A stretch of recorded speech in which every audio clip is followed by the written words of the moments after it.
How to Catch a Dinosaur from the New York Times bestselling author and illustrator Adam Wallace and Andy Elkerton. Tomorrow's the big science fair. I've never won before, but this year I know I cannot lose because I'm catching a dinosaur. The crocs and sharks we know today were here when the dinosaurs ruled. It makes no sense. All dinos are gone. On this point, I cannot be fooled. We head straight to our local park to pick up some kind of trail. Wait! What's that thing over there? Yes, I think it's a dinosaur tail. The dino is more bird than reptile. We learned in science class that's true. And this one left something behind. I've got our first dinosaur clue. Snap. Birdseed. Looks like we've got a plant eater. The Venus flytrap had no chance. She danced right by our volcano and knew the exit at first glance. Chomp! This clever girl runs fast as the wind and dodged our trap in a hurry. But we've got more in store for her, so this is no time to worry. Dinosaurs swim for free. Was she watching when I tested each trap with my action figures and toy bricks? It's like she knows how each trap works. Can it be she's onto my tricks? Well, that didn't go according to plan. She slipped right past our noses, and if that isn't bad enough, I ruined Mom's prize-winning roses. We made a prehistoric playground, and with lots of friends to play, our dino won't be able to resist. This time, she won't get away. Tall enough to stop a giant, our trap had pulleys, ropes, and decks. But this dino smashed it all to pieces. She should be called T-Rex.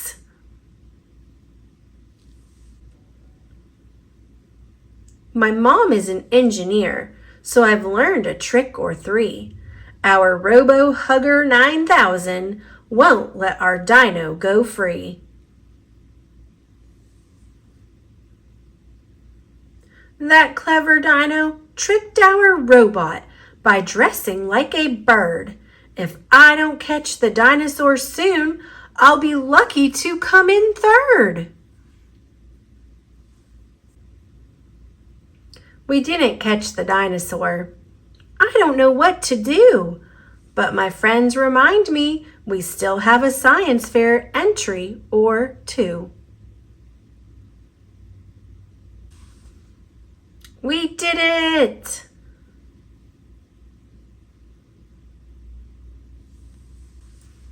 Better luck next time.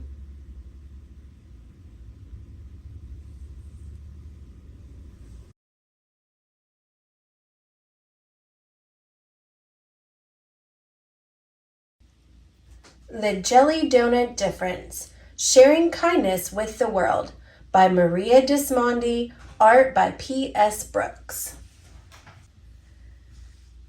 The sun was barely up on this chilly winter morning when Dexter ran down the stairs, following the mouth-watering smell of his mom's famous bacon and cheese bread pudding.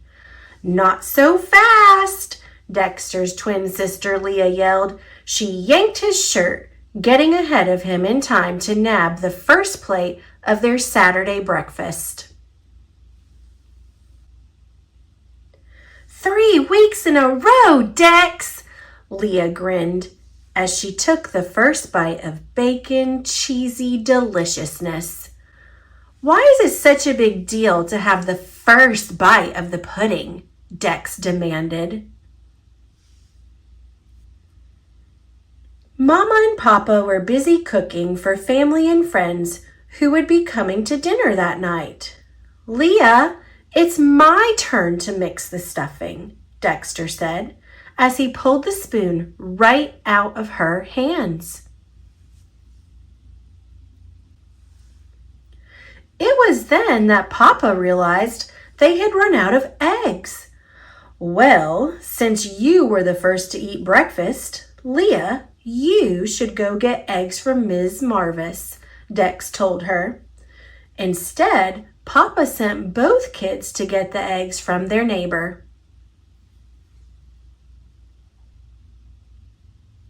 Ms. Marvis answered the door and invited the twins inside. Right away, Dexter noticed a difference between their house and hers. It seemed too quiet. There were no good smells or messy countertops, just a bowl of cereal on the kitchen table. Dex wondered, where is Miss Marvis's family? They never seem to come around. On the way home with the eggs, Dex turned to Leah. "Miss Marvis's house seems so lonely." "Our house is always full of people," Leah observed.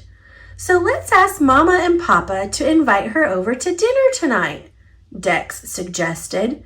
"Good idea," Leah agreed. Ms. Marvis sat between Dex and Leah at the large dining table among other guests. She told stories of living in Poland with her children many years ago. She shared a Polish tradition of making and eating jelly donuts filled with sweet and savory fillings called pączki. Dexter's eyes lit up.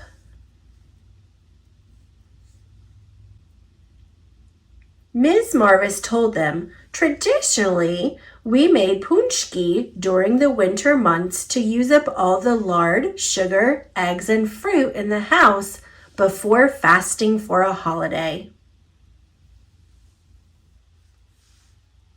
At the meal's end, Miss Marvis thanked them all. "What a special treat to be here with you tonight. I love remembering when my children were young and the traditions we shared," Miss Marvis said as she brushed away a tear. "Now they're grown and gone. Why, I haven't made those donuts in years." The next morning, the twins played in the snow. When they came in to warm up, Leah grabbed the last packet of hot cocoa mix right out of Dexter's hands.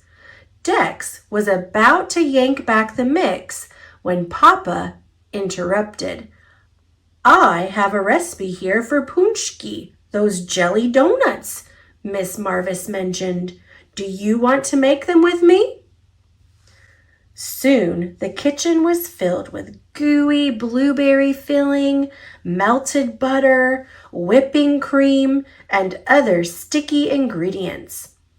"Leah, it's your turn to stir," Dex said, trying not to lick sugar off his fingers as he handed his sister the spatula. When they were done, the twins dropped off a bag on Miss Marvis's porch. "She'll love them. I just know it," said Dex. He and Leah trudged back home through the snow. At dinner that night, the twins devoured jelly donuts for dessert. The following weekend, Dexter looked out the window. Leah was building a snowman. He ran out to join her. Leah stepped in front of her snowman. "Stop, Dex! Don't knock it down!" No, I wasn't going to," Dex replied. "I have an idea. Let's go build a snow family in Ms. Marvis's yard. She'll love all the company." A few days later, on Monday, the twins found a letter from Ms. Marvis. Dex picked it up and read it out loud. Dear Dexter and Leah, the poochki you made for me were wonderful. Even better was the lovely dinner you invited me to and the snow family you built for me. Your acts of kindness are really appreciated. You found a great way to spend your time, and it made me feel extra special. Who would have thought jelly donuts could make such a difference? Warm wishes, Ms. Marvis. Before Leah could grab the letter from him, Dex handed it to her. I'm thankful we have each other, he said. It felt good to work together. Leah grinned. And I'm thankful we learned how to make jelly donuts. The twins giggled until their bellies hurt, thinking about the new treats and tradition they hoped to continue.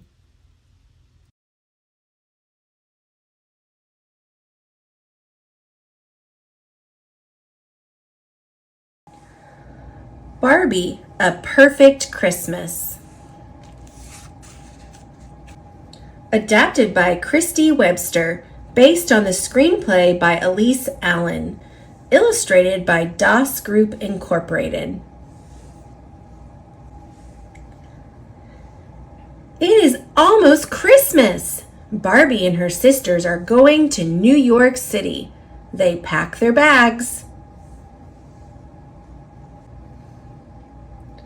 The sisters are on the plane. It starts snowing. The plane must land in a small town. Barbie takes her sisters to an inn. The owner loves Christmas. The inn has a Christmas tree and presents.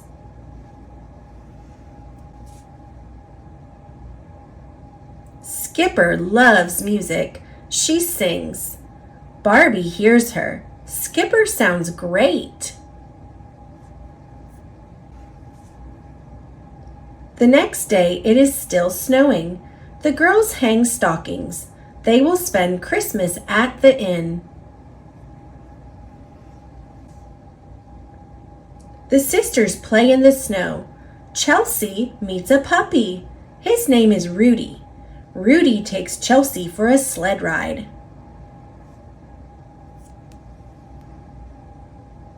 The girls find a barn.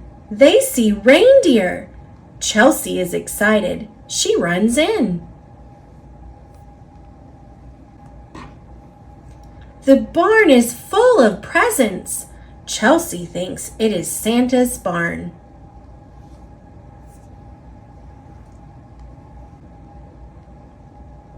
The girls go back to the inn. Skipper sees a band. They sound good. She has an idea. She will plan a Christmas Eve concert. Barbie wants to help Skipper, but Skipper wants to plan the concert by herself. The girls fight. Chelsea is upset. She runs away with Rudy. Barbie, Skipper, and Stacy look for Chelsea. The girls find Chelsea by the barn.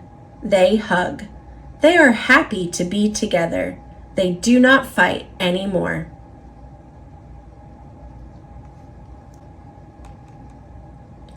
The sisters go inside the barn.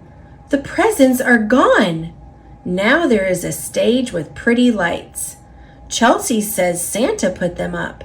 Skipper can have her concert.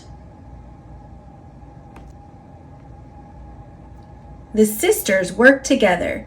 They sing, the band plays. Rudy jumps, the crowd dances. The concert is great. Barbie and her sisters have a perfect Christmas.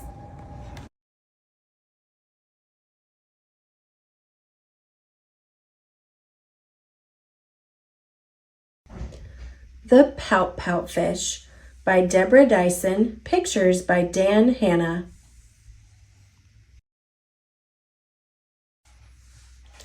Deep in the water, where the fish hang out, lives a glum, gloomy swimmer with an ever-present pout. I'm a pout-pout fish with a pout-pout face, so I spread the dreary wearies all over the place. Blub, blub, blub. Along comes a clam with a wide winning grin and a pearl of advice for her pal to take in. Hey, Mr. Fish, with your crosstown frown, don't you think it's time to turn it upside down? Says the nice fish to his friend. Nice thought, Ms. Clam. I hear what you're saying, but it's just the way I am. I'm a pout-pout fish with a pout-pout face, so I spread the dreary wearies all over the place. Blub, blub, blub.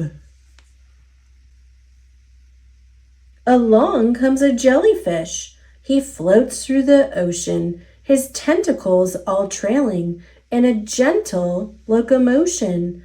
Hey, Mr. Fish, with your daily scaly scowl, I wish you would greet us with a grimace and a growl. Says the fish to his friend.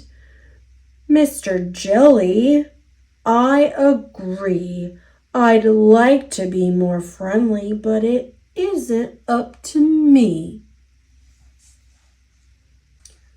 I'm a pout-pout fish with a pout-pout face, so I spread the dreary wearies all over the place. Blub, blub, blub. Along comes a squid, quite a slender, squiggly sight. She is squirmy, she is squelchy, she is slightly impolite.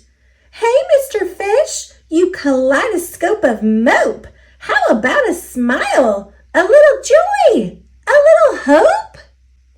Says the fish to his friend. Mrs. Squid, I would try, but I haven't any choice. Take a look and you'll see why. I'm a pout-pout fish with a pout-pout face, so I spread the dreary wearies all over the place. Blub, blub, blub. Along comes an octopus with 8 great arms, covered on the underside with tiny sucker charms. Hey, Mr. Fish, let me tell it to you straight. Your hokey, bulky sulking is an unattractive trait. Says the fish to his friend. Mr. 8, my chum, with a mouth like mine, I am destined to be glum. I'm a pout-pout fish with a pout-pout face, so I spread the dreary wearies all over the place. Blub, blub, blub.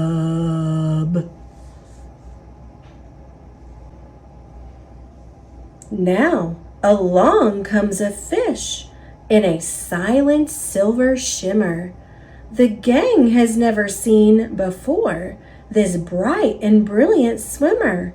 She approaches Mr. Fish, but instead of saying hey, she plants a kiss upon his pout, and then she swims away. Mr. Fish is most astounded. Mr. Fish is just aghast. He is stone-faced like a statue. Then he blinks and speaks at last.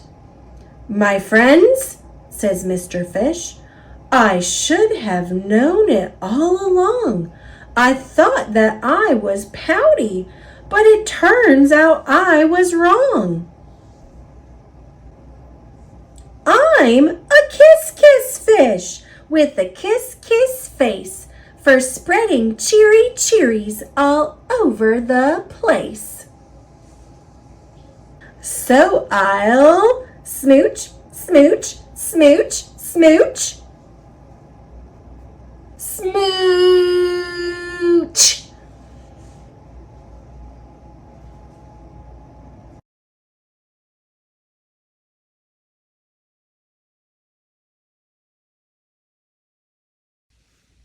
Thomas and Friends, Flynn Saves the Day. Based on the Railway series by the Reverend W. Awdry, illustrated by Richard Courtney. Percy rolls down the track. Uh-oh, Percy smells smoke. Oh no, Percy sees a fire. Thomas is in trouble. Who will save him? Clickety-clack, clickety-clack. Percy finds Flynn. Flynn is a fire engine. Flynn is fast. Flynn is fearless. Flynn will save Thomas. Chuff, chuff, clang, clang. The engines hurry to help. Smoke swirls. Flames flash. The engines work together. Percy clears the track. Thomas is free. Flynn fights the fire.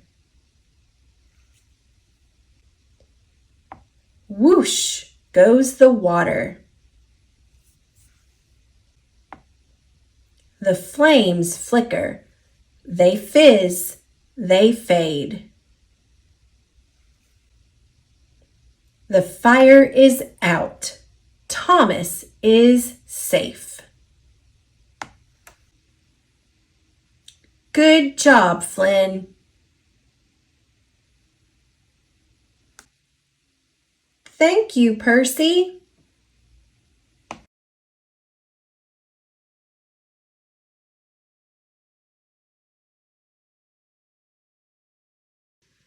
First Day Jitters by Julie Dannyberg, illustrated by Judy Love.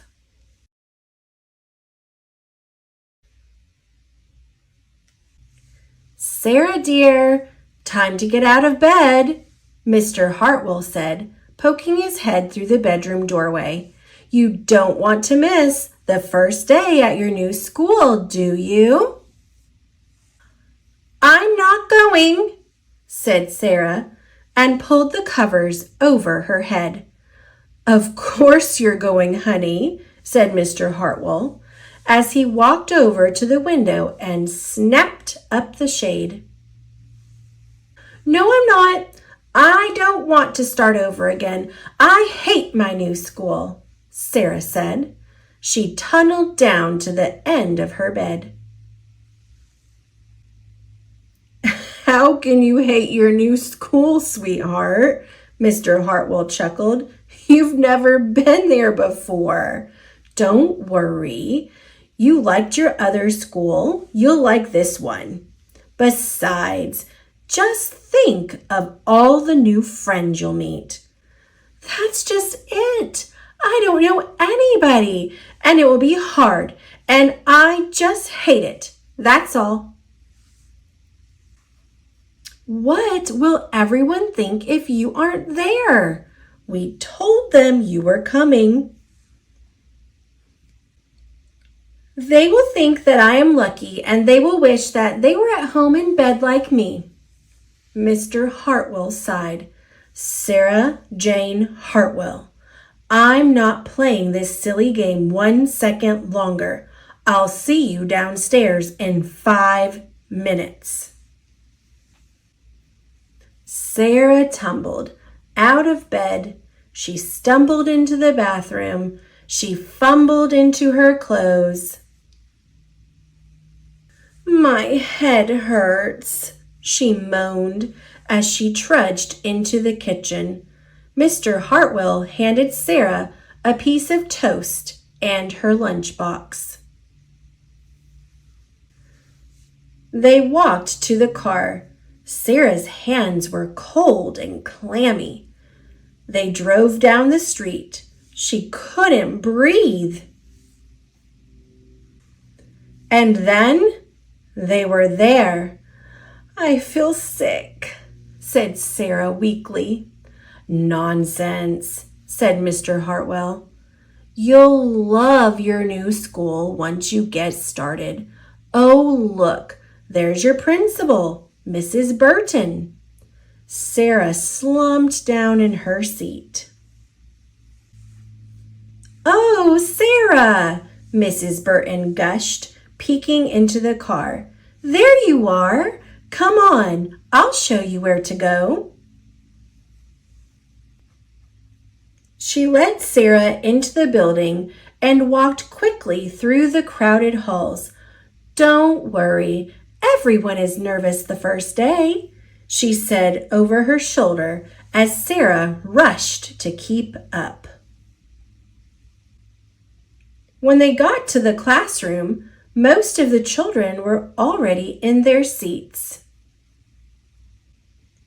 The class looked up as Mrs. Burton cleared her throat. "Class, class, attention please," said Mrs. Burton. When the class was quiet, she led Sarah to the front of the room and said, "Class, I would like you to meet your new teacher, Mrs. Sarah Jane Hartwell."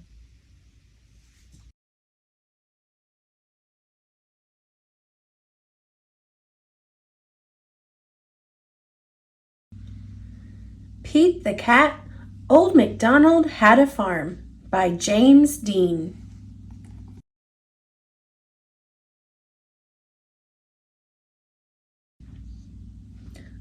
Old MacDonald had a farm, E-I-E-I-O, and on that farm he had some chickens, E-I-E-I-O, with a cluck-cluck here and a cluck-cluck there, here a cluck, there a cluck, everywhere a cluck-cluck. Old MacDonald had a farm, E-I-E-I-O. Old MacDonald had a farm, E-I-E-I-O, and on that farm he had some dogs, E-I-E-I-O, with a woof-woof here and a woof-woof there, here a woof, there a woof, everywhere a woof-woof. Old MacDonald had a farm, E-I-E-I-O. Old MacDonald had a farm, E-I-E-I-O, and on that farm he had some cows, E-I-E-I-O, with a moo-moo here and a moo-moo there, here a moo, there a moo, everywhere a moo-moo. Old MacDonald had a farm, E-I-E-I-O. Old MacDonald had a farm, E-I-E-I-O, and on that farm he had some pigs, E-I-E-I-O, with an oink oink here and an oink oink there, here an oink, there an oink, everywhere an oink oink. Old MacDonald had a farm, E-I-E-I-O. Old MacDonald had a farm, E-I-E-I-O, and on that farm he had some horses, E-I-E-I-O, with a neigh-neigh here and a neigh-neigh there, here a neigh, there a neigh, everywhere a neigh-neigh. Old MacDonald had a farm. E-I-E-I-O. Old MacDonald had a farm. E-I-E-I-O. And on that farm he had some cats. E-I-E-I-O. With a meow meow here and a meow meow there. Here a meow, there a meow, everywhere a meow meow. Old MacDonald had a farm. E-I-E-I-O. Old MacDonald had a farm. E-I-E-I-O. And on that farm he had some goats. E-I-E-I-O. With a ba-ba here and a ba-ba there. Here a ba, there a ba, everywhere a ba-ba. Old MacDonald had a farm. E-I-E-I-O.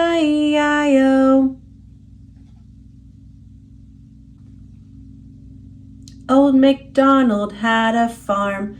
E-I-E-I-O. And on the farm he had some ducks. E-I-E-I-O. With a quack quack here and a quack quack there. Here a quack, there a quack, everywhere a quack quack. Old MacDonald had a farm. E-I-E-I-O. Old MacDonald had a farm. E-I-E-I-O. And on that farm he had some turkeys. E-I-E-I-O. With a gobble gobble here and a gobble gobble there. Here a gobble, there a gobble, everywhere a gobble gobble. Old MacDonald had a farm. E-I-E-I-O. Old MacDonald had a farm. E-I-E-I-O. And on that farm he had some roosters.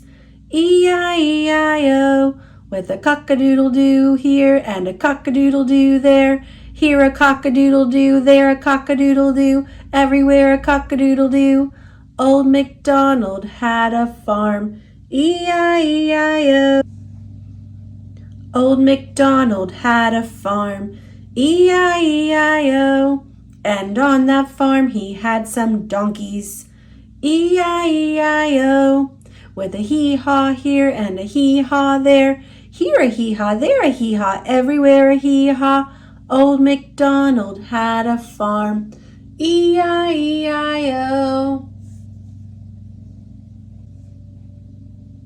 Old MacDonald had a farm.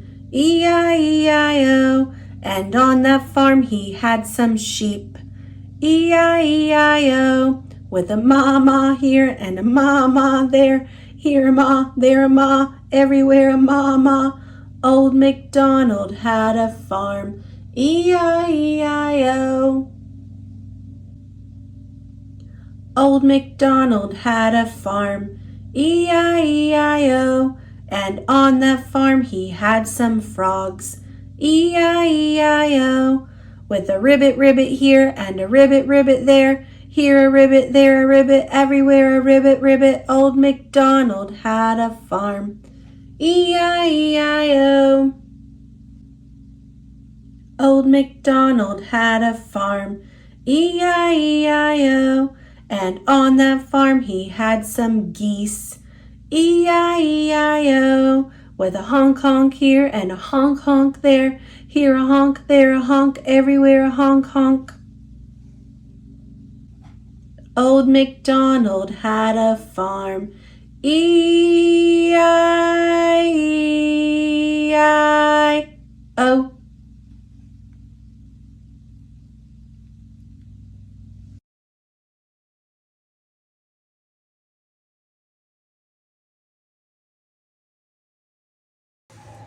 Barbie Learning to Save by Mary Man Kong, illustrated by Susan Amity. Mrs. Bruno was delighted to have the help. Chelsea watered the flowers, weeded the garden, and planted some seeds. At the end of the day, Ms. Bruno was happy to pay Chelsea for her hard work. She even asked her to come back and help again the next day. Back at the dream house, Chelsea showed Skipper all the money she had made from helping Ms. Bruno. "Good job, little sis," said Skipper. "Soon you'll have enough to buy that teddy bear for Emily."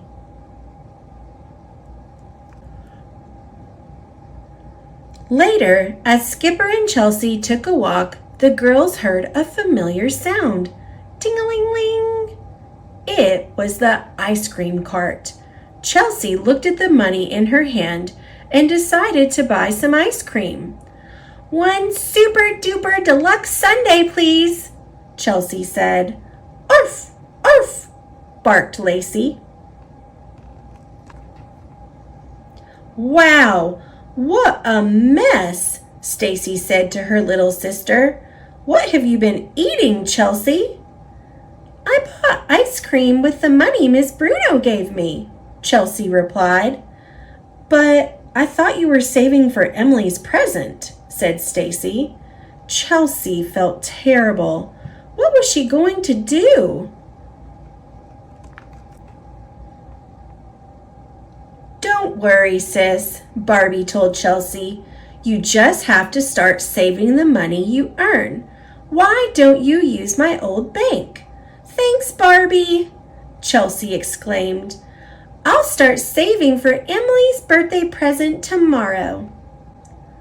The next day, Chelsea helped Miss Bruno plant seeds and flowers in the garden. That evening, after Chelsea got paid for her work, she put the money right into her bank. Chelsea liked the sound of saving. Clink, clink. At the end of the week, the sisters counted the money in Chelsea's pink bank. She had enough to buy Emily's birthday gift. "You did it!" exclaimed Stacy. "Hooray for saving!" cheered Chelsea and her sisters. Chelsea couldn't wait to go to Emily's birthday party. When Emily opened Chelsea's birthday gift, she squealed with delight. "This is the best present ever! Thank you so much!" Chelsea smiled. She had learned to save, and the look on Emily's face was worth every penny.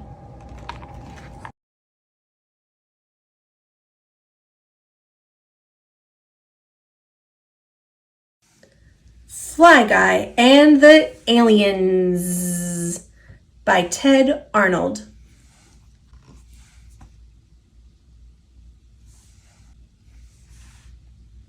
A boy had a pet fly. He named him Fly Guy.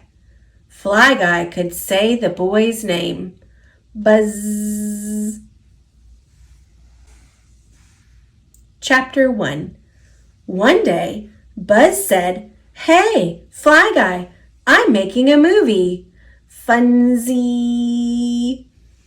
"It will be about aliens," said Buzz. "Aliens?"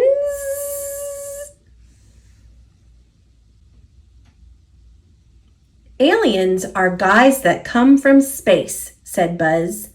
"Birds?" "No, silly," said Buzz. "They look like this. I drew them, cut them out, and glued them on sticks, like puppets." "This is you and me," said Buzz, "and I made us a cool fort. Secret Hero Fort. And here's an alien riding on his awesome solid gold spaceship." Buzz set up the camera and said, "Quiet on the set, and action!" Then he started telling a story. Scene 1. "One day, in the future," said Buzz, "Fly Guy and Buzz Boy were flying around. They were guarding the secret hero fort. An alien spaceship snuck up behind Fly Guy and Buzz Boy. The aliens turned on their ray beam. The ray beam pulled the heroes into the spaceship. Inside the spaceship, all the aliens jumped on top of Buzz Boy. They tied him up. The aliens were so busy, they didn't see Fly Guy escape. Scene 2. Fly Guy flew back to the secret hero fort to get help. Their pal, Dragon Dude, came out and shot fireballs at the spaceship. The solid gold spaceship was fireproof. Boink, boink. But the fireballs made the aliens mad. They crushed the secret hero fort. Crash! Fly Guy was trapped inside the secret hero fort. Oops! The aliens jumped on top of Dragon Dude. They tried to tie him up, but it was not easy. Scene 3. Suddenly, Fly Girl arrived. The aliens were busy with Dragon Dude. They didn't see her rescue Fly Guy from the secret hero fort. Fly Guy and Fly Girl flew around the aliens very fast. The aliens shot at them with fly swatter shooters. They missed and hit each other instead. When no one was looking, space pirates came and stole the solid gold spaceship. Arrgh! They took it back to their creepy pirate planet. Arrgh! Without a ship, the aliens were stuck on Earth. They surrendered and joined the secret hero team. Fly Guy and Fly Girl and all the secret heroes protected Earth happily ever after. The end, said Buzz. Oops, said Buzz. Buzz Boy is still tied up on the solid gold spaceship that the pirates took. Buzz Boy? Good thing you thought of that, Fly Guy. We need to make a movie sequel. We must rescue Buzz Boy. Yes. Okay, said Buzz. Quiet on the set. And action.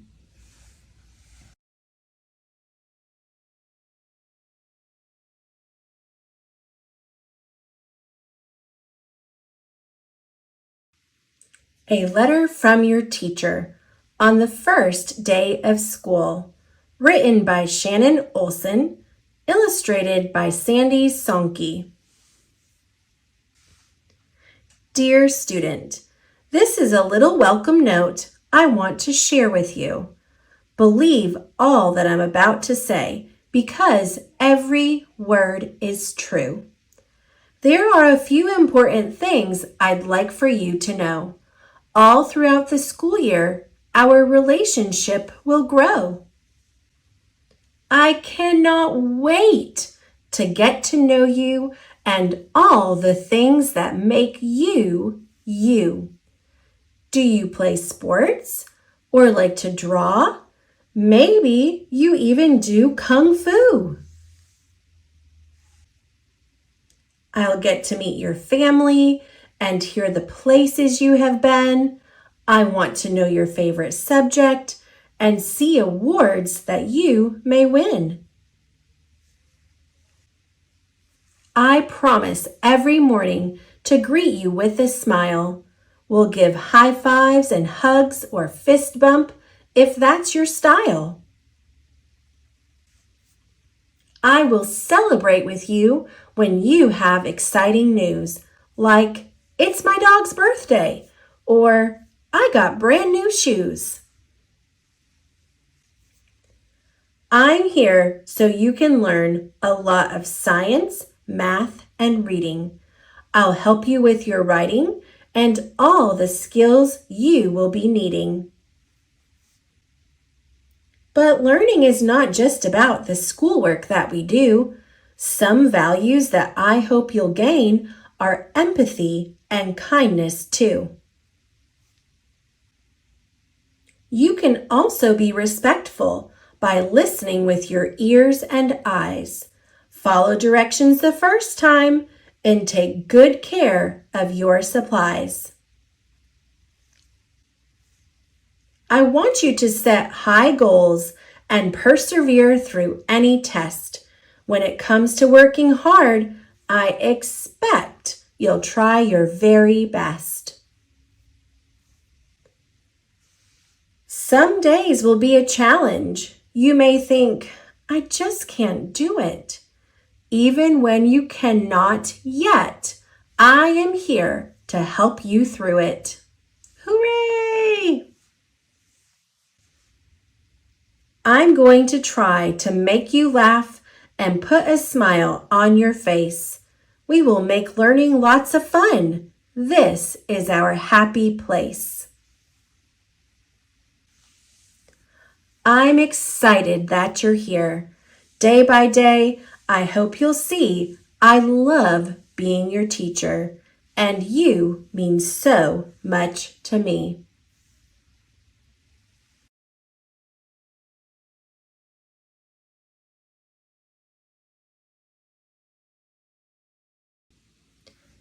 Thomas and Friends, Henry and the Elephant. Based on the Railway Series by Reverend W. Awdry, illustrated by Richard Courtney. Thomas left the yard. He went to run his own branch line. Henry and Gordon missed Thomas.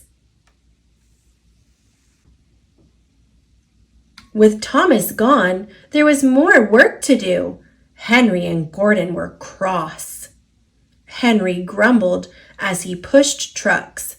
Gordon grumbled as he pulled coaches. One day, a circus came to town. Now the engines were even busier. Henry pushed the trucks. Gordon pulled the coaches. They did not grumble. Henry and Gordon liked the circus. The next day, Henry took workmen to a blocked tunnel. The workmen picked up their tools. Time to clear the line. They walked inside. Something big was in the tunnel. It would not move. It grunted. It was alive. They ran outside. The foreman had a plan. Henry could push trucks into the tunnel. Whoosh, said Henry. Henry did not like tunnels. He was scared. Henry pushed the trucks. They went into the dark tunnel. Bump! Henry pushed hard. The big, scary thing pushed back. Henry pushed harder. The big, scary thing pushed hardest. Henry inched backwards. First, Henry was pushed out of the tunnel. Then the trucks were pushed out. At last, they saw what was in the tunnel. It was an elephant, and he looked cross. He had run away from the circus. The workmen fed him and gave him lots of water. The elephant felt better. Henry felt better too. He let off steam. Whoosh! Henry's steam scared the elephant. Splash! Poor Henry. It was time to go home. Everyone laughed at Henry. An elephant pushed me and splashed me, Henry grumbled. But in the shed, Henry told his funny story. His friends laughed. This time, Henry laughed too.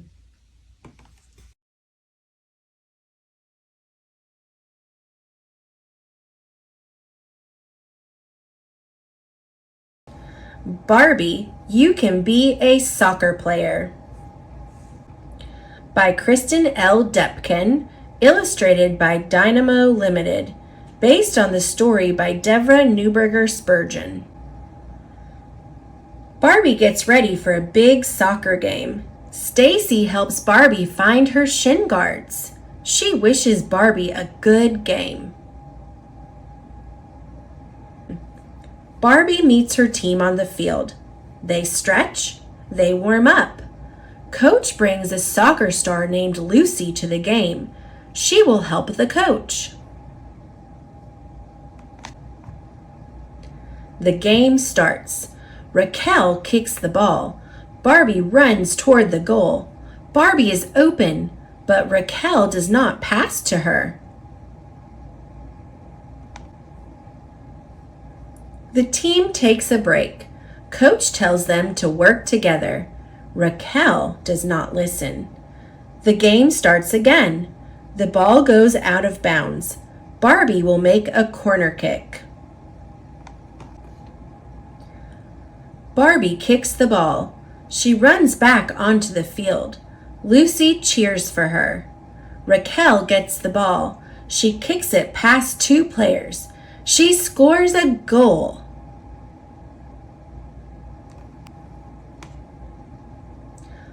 Barbie's team wins.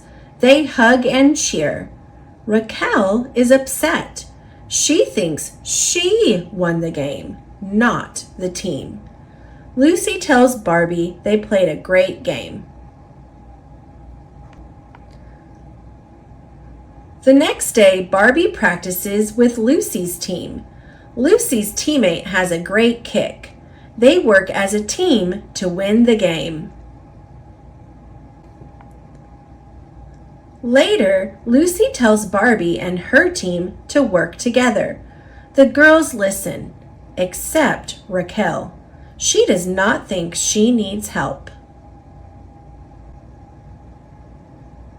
The girls start a game.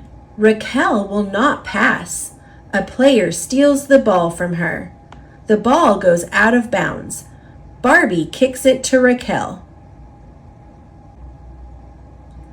A player blocks Raquel. She needs her team. Raquel passes the ball to Nikki. Nikki scores a goal. Their team wins. Great teamwork, Lucy cheers. You can be a great soccer player.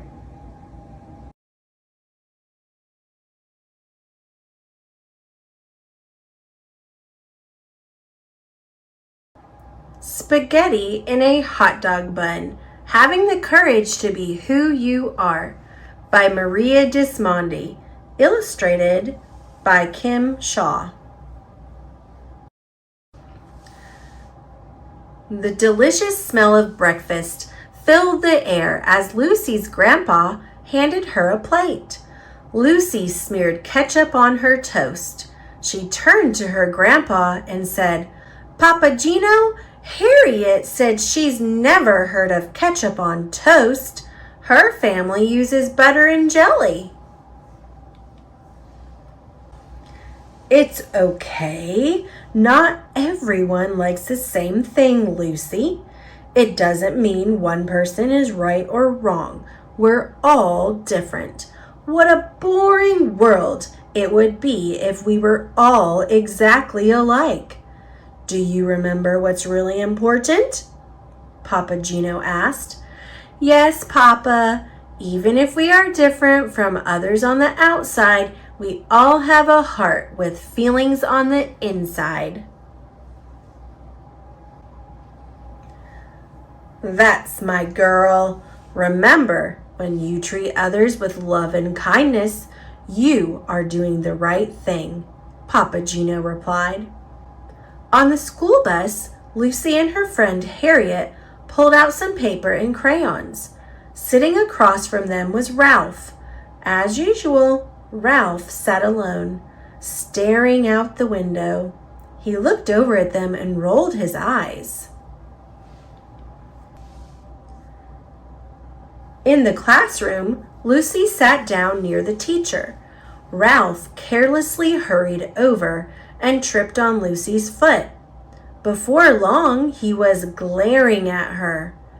Ralph whispered, "Woof, I can't see the book with this poodle in front of me." Lucy could hear him giggling behind her. Oh no, why did it have to be me? She wondered. During lunch, Harriet shouted one of her silly jokes over the other children's voices. As the girls ate, their bellies shook with laughter. Across the table, Ralph hollered, "Yuck!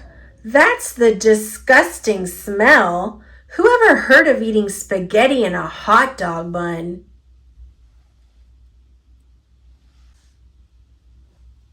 Tony and the other children at the table turned away from Ralph, shaking their heads. Ralph continued, "Poor little Lucy with her hair so poofy." Tears filled Lucy's eyes, and she began to cry. On the way home, Lucy thought about what had happened. Maybe Ralph is mean to me because he thinks being different is bad. I wish he would stop teasing me. Slowly, Lucy stepped off the bus. "How was your day?" Papa Gino asked. "Fine," she mumbled. Papa reached over and pulled a crayon out of her hair. "How did this happen?" he asked. Lucy didn't say a word. That night, as Papa Gino tucked Lucy into bed, he asked, "Is everything all right at school?" Lucy rolled over. He sat down and whispered, "Always remember, if something's not right, we can work on fixing it together." It's not that easy, thought Lucy. How do I stop Ralph from teasing me? How can he have a heart and be so mean? Lucy had a hard time falling asleep, worrying what would happen tomorrow. The following day, Lucy was surprised to find Ralph leaving her alone, until Lucy took the bag Ralph handed her. Inside were dog bones with a note that read, "Lucy, Lucy eats stinky food that puts us in a big bad mood. Lucy, Lucy, hair shaped like a cone. Here's a treat for you, a yummy dog bone." The beating of Lucy's heart was so loud, she knew everyone around her could hear it. "Stop! It hurts my feelings when you do this, Ralph," Lucy said. "Please stop." Ralph turned and walked away. It was time for recess, and Lucy played alone. She didn't want to tell her teacher about Ralph. She was afraid of being a tattletale. Lucy wished Papa Gino was there to help. What should I do? She asked herself over and over. The bell rang as recess ended. "Help!" cried a child off in the distance. Tony yelled, "Ralph got himself stuck at the top of the monkey bars. It's the funniest thing I've ever seen." "This is my chance. I'll go tell Ralph how mean he really is. M-E-A-N, mean." Lucy stomped off toward the monkey bars. When she reached Ralph, Lucy paused. She looked him in the eye and said, "What you did was so mean." Standing before Ralph, Lucy could hear her papa's words. Ralph did have a heart with feelings. In that moment, Lucy decided what she would do. She saw tears in Ralph's eyes. He hesitated to move and whispered, "I'm scared." Lucy reached out and said, "Here, take my hand," and she helped him down. The two walked back to the classroom without saying a word. As the bus pulled up to Lucy's stop, Ralph reached over and handed her a picture. Lucy was amazed by what she saw. "Thanks," she muttered softly. After she got off the bus, Lucy smiled and said, "Papa, there's this boy, Ralph, who was really mean to me. Today he was in trouble and I helped him." Papa Gino hugged Lucy and replied, "That took a lot of courage. It wasn't the easiest thing to do. You chose to treat others the way you want to be treated. I'm so proud of you, Lucy." As they walked home, she asked him what was for dinner. When Papa Gino said spaghetti, Lucy knew immediately what she would have for lunch the next day. Her favorite sandwich, spaghetti in a hot dog bun.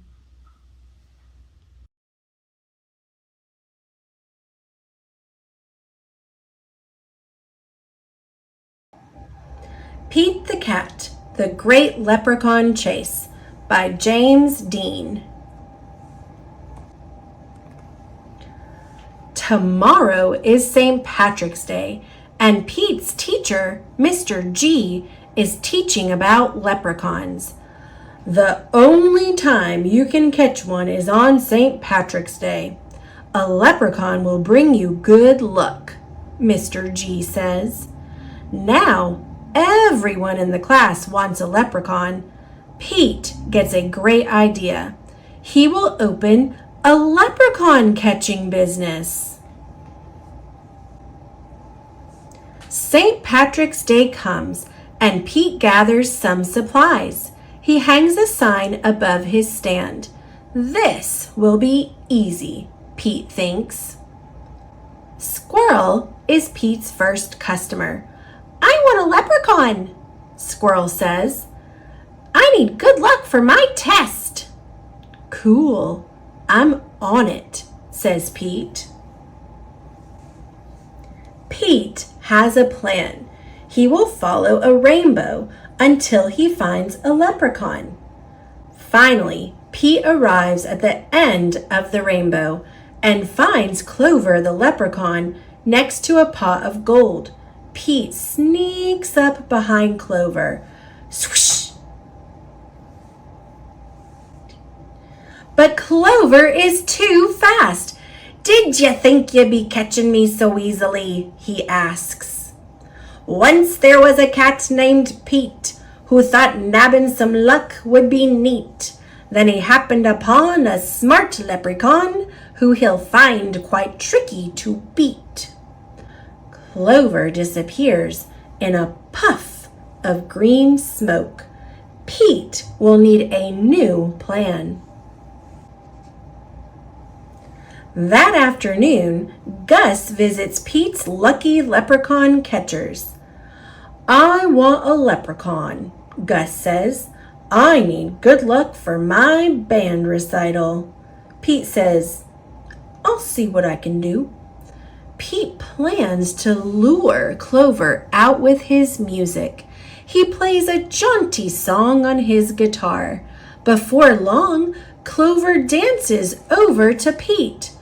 Just a little closer, Pete thinks. Suddenly, Clover starts spinning around Pete. Round and round, Clover goes faster and faster. Oh no! Clover wraps up Pete with a rope. Pete has finally met his match, a crafty leprechaun he just can't catch. He'll never win, he better give in or find something else to snatch. That evening, Callie visits Pete's lucky leprechaun catchers. I want a leprechaun, Callie says. I need good luck for my tennis match. Says Pete. St. Patrick's Day is almost over. There isn't much time left to catch a leprechaun. But Pete won't give up yet. Pete sets a trap for Clover. Before long, Clover tiptoes up to the trap and sniffs the air. I love candy, he whispers, peering under the box. Pete waits very quietly. Crash! Pete rushes over and checks underneath the trap, but it is empty. Clover skips away. Pete has tried many a plot, but still I haven't been caught. And isn't it dandy, I even got candy, while Pete ends up with squat. Pete has an idea. He follows the trail of spilled candy to Clover's secret hideout. Pete sneaks up behind Clover. Swoosh! Pete finally catches Clover. Why do you want me? Clover asks. I'm helping my friends who need some extra luck, Pete says. Luck doesn't come from having a leprechaun, says Clover. You and your friends have each other. That's already makes you as lucky as can be. Could Clover be right? Pete is one very lucky cat. A lucky cat doesn't need a lucky leprechaun. He lets Clover go. Pete decides he will be the good luck his friends need by helping them out himself. Pete helps Squirrel study for his test. Squirrel aces it. Pete helps Gus rehearse for the recital. Gus rocks it. Pete helps Callie practice for her match. Callie wins it. Clover magically appears. Good job, Pete, says Clover. I have one more poem for ye. While Clover played hide and seek, Pete learned something unique. The luck that you make beats luck that you take any old day of the week. Happy St. Patrick's Day!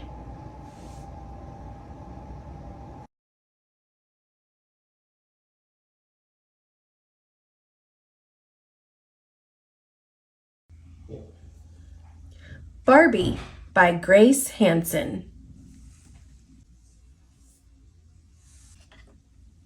Table of Contents. Barbie, page 4.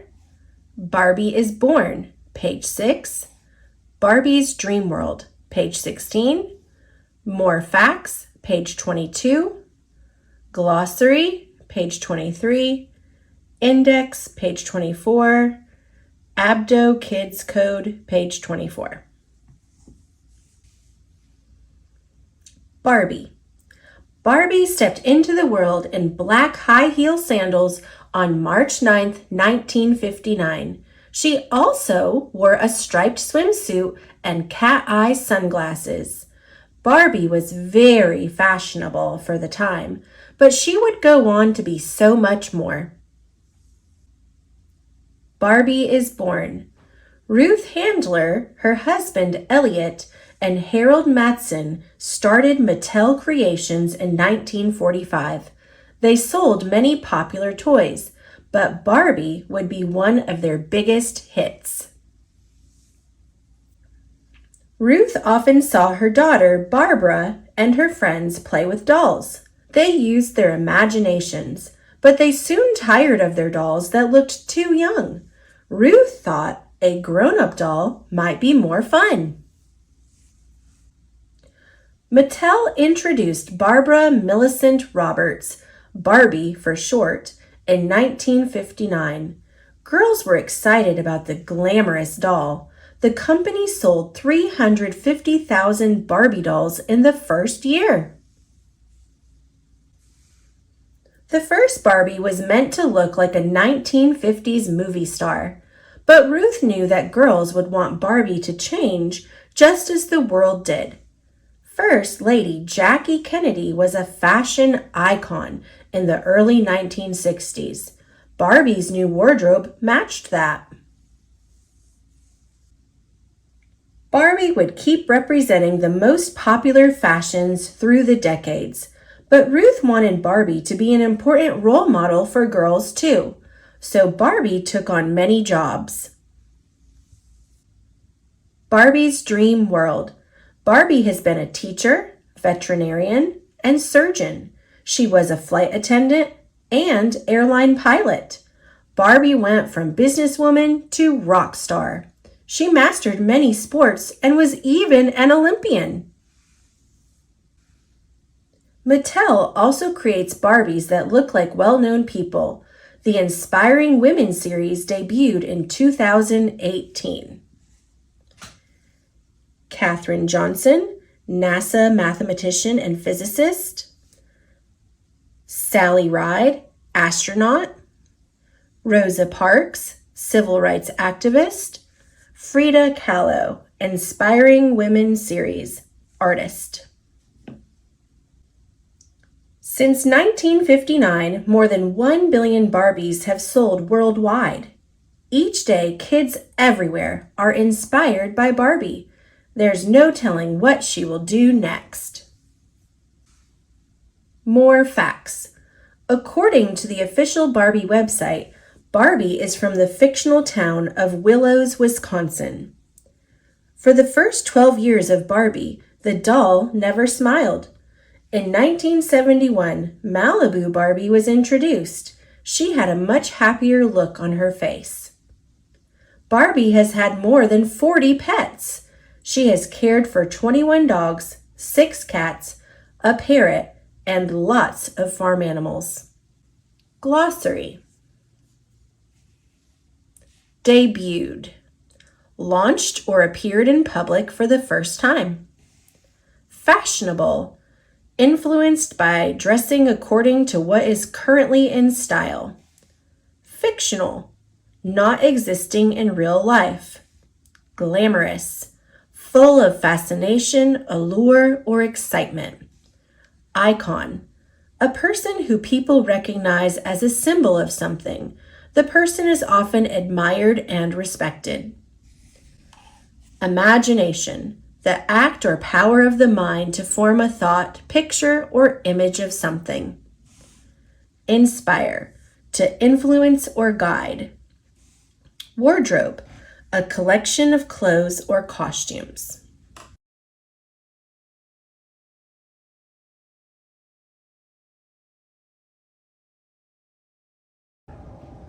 The Fantastic Flying Books of Mr. Morris Lesmore by William Joyce. Illustrated by William Joyce and Joe Blum. Morris Lesmore loved words. He loved stories. He loved books. His life was a book of his own writing, one orderly page after another.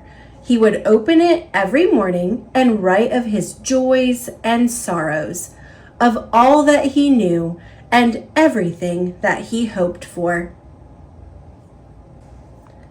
But every story has its upsets. One day, the sky darkened. The winds blew and blew, till everything Morris knew was scattered, even the words of his book. He didn't know what to do or which way to go, so he began to wander and wander. Then a happy bit of happenstance came his way. Rather than looking down, as had become his habit, Morris Lesmore looked up. Drifting through the sky above him, Morris saw a lovely lady.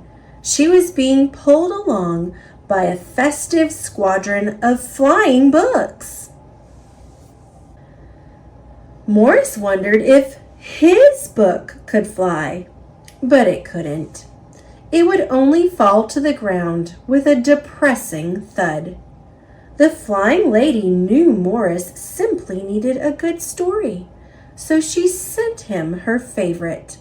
The book was an amiable fellow and urged Morris to follow him.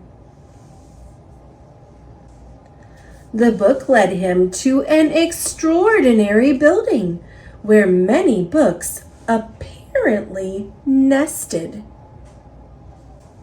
Morris slowly walked inside and discovered the most mysterious and inviting room he had ever seen. It was filled with the fluttering of countless pages, and Morris could hear the faint chatter of 1,000 different stories, as if each book was whispering an invitation to adventure. Then his new friend flew up to him and landed on his arm. It held itself open as if hoping to be read. The room rustled to life, and so Morris's life among the books began. Morris tried to keep the books in some sort of order, but they always mixed themselves up. The tragedies needed cheering up and would visit with the comedies. The encyclopedias, weary of facts, would relax with the comic books and fictions. All in all, it was an agreeable jumble. Morris found great satisfaction in caring for the books, gently fixing those with fragile bindings and unfolding the dog-eared pages of others. Sometimes Morris would become lost in a book and scarcely emerge for days. Morris liked to share the books with others. Sometimes it was a favorite that everyone loved, and other times he found a lonely little volume whose tale was seldom told. Everyone's story matters, said Morris, and all the books agreed. At night, after all the stories that needed telling had been told, and everyone had settled down to their proper places on the shelves, the great big dictionary would get in the last word. It was then that Morris Lesmore would once again write in his own book. He wrote of his joys and sorrows, of all that he knew and everything that he hoped for. The days passed. So did the months. And then years and years.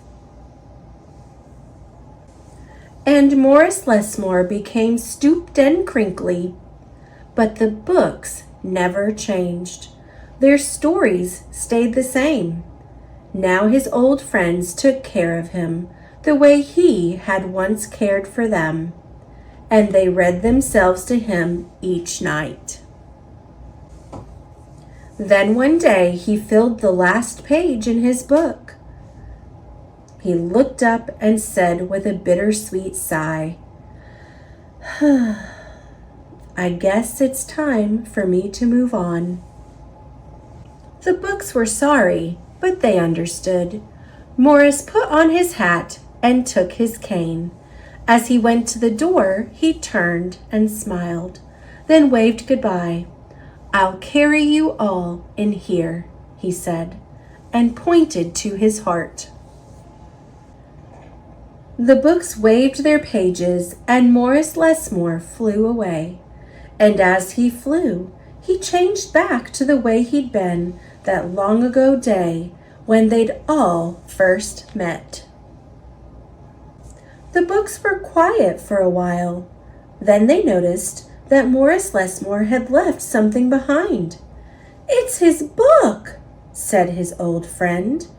Inside was Morris's story, all of his joys and sorrows, all that he knew, and everything that he hoped for. Then the books heard a small, expectant sound. There, in the doorway, was a little girl. She looked around with wonder. Then something fantastic happened. Morris Lesmore's book flew up to her and opened its pages. The girl began to read, and so our story ends as it began. With the opening of a book.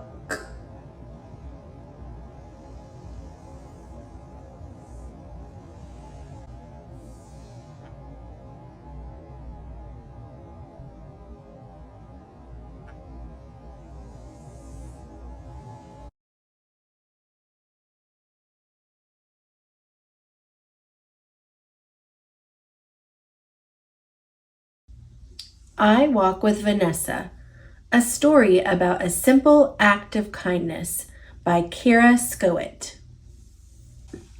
This is Vanessa, the new girl in school. This is the boy who is not very nice to her. And this is the girl who helps Vanessa and in turn stands up for what's right. Here's a simple but powerful picture book about how the actions of a single person can inspire an entire community. You'll notice as I flip through the pages, there are no words, but that's the beautiful thing. An illustration or a picture can tell the story for you.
How can you help someone who is being bullied? When you see someone being hurt or bullied, there is often something you can do. No matter how small it may seem to you, it makes a big difference to the person who is being hurt. Here are some suggestions. Be extra friendly to that person. Include them in your play and games. Let them know you will not join in when other kids are being mean or bullying. The girl in this book noticed what happened to the girl who was being bullied. Then she thought about how she might feel and what she should do. When you see mean behavior or bullying, ask yourself, how would I feel if that happened to me?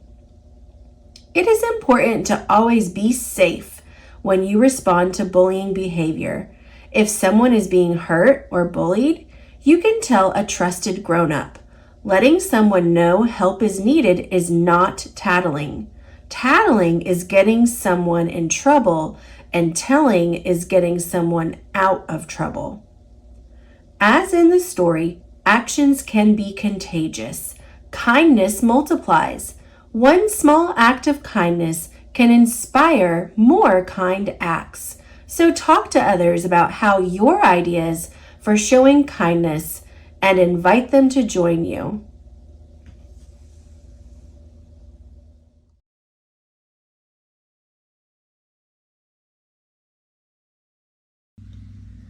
Pete the Cat, Old MacDonald Had a Farm by James Dean.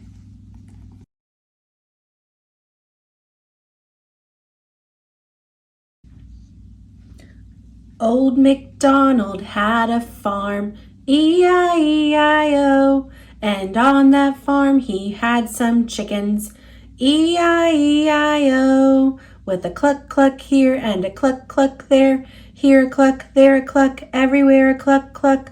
Old MacDonald had a farm, E-I-E-I-O. Old MacDonald had a farm, E-I-E-I-O, and on that farm he had some dogs, E-I-E-I-O, with a woof woof here and a woof woof there, here a woof, there a woof, everywhere a woof woof. Old MacDonald had a farm, E-I-E-I-O.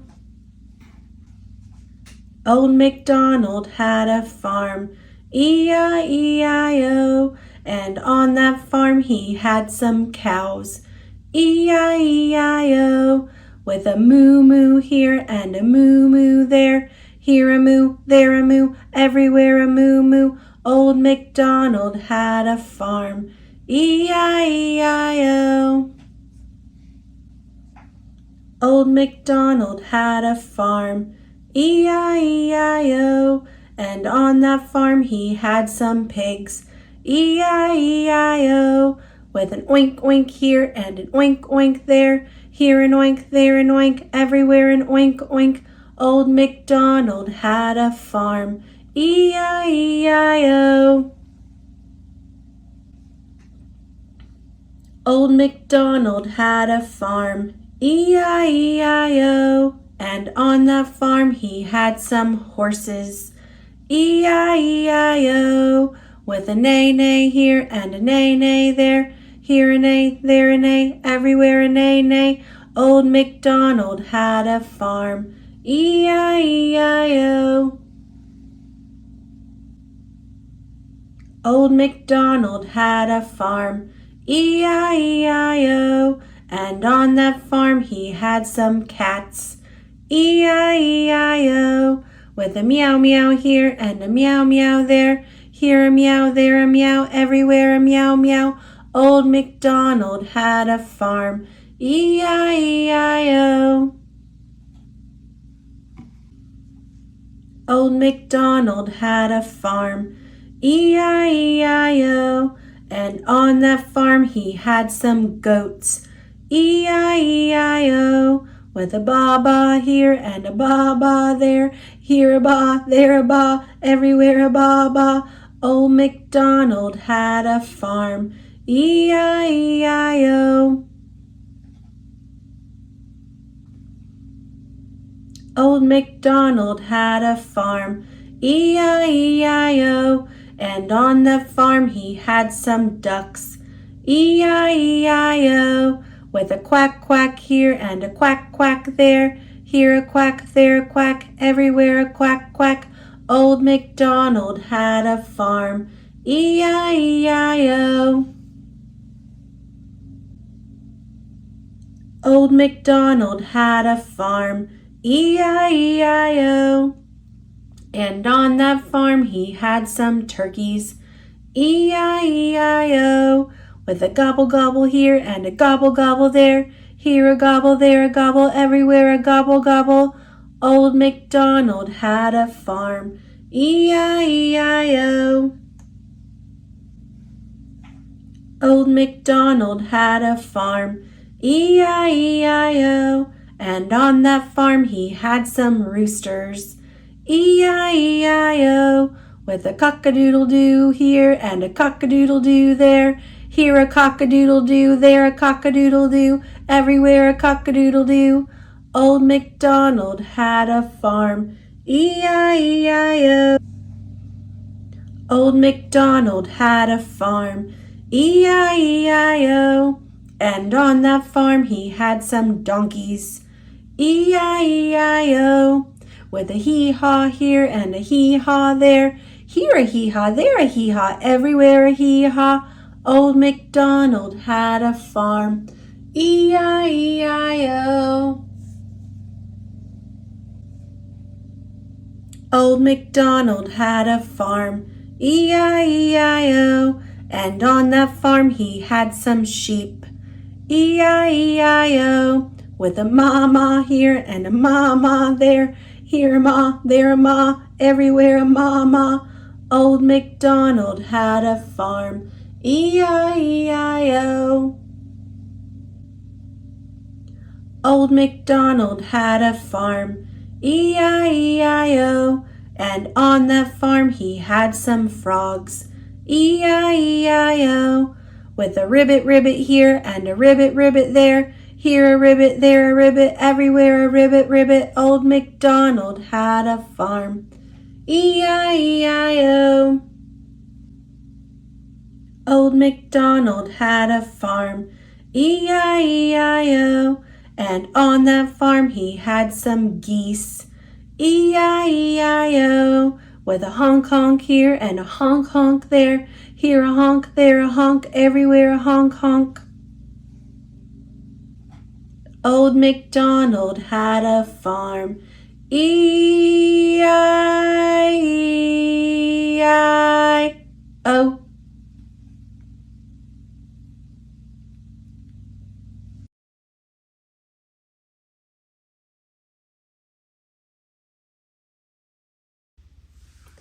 A Day in the Life. Sea Animals.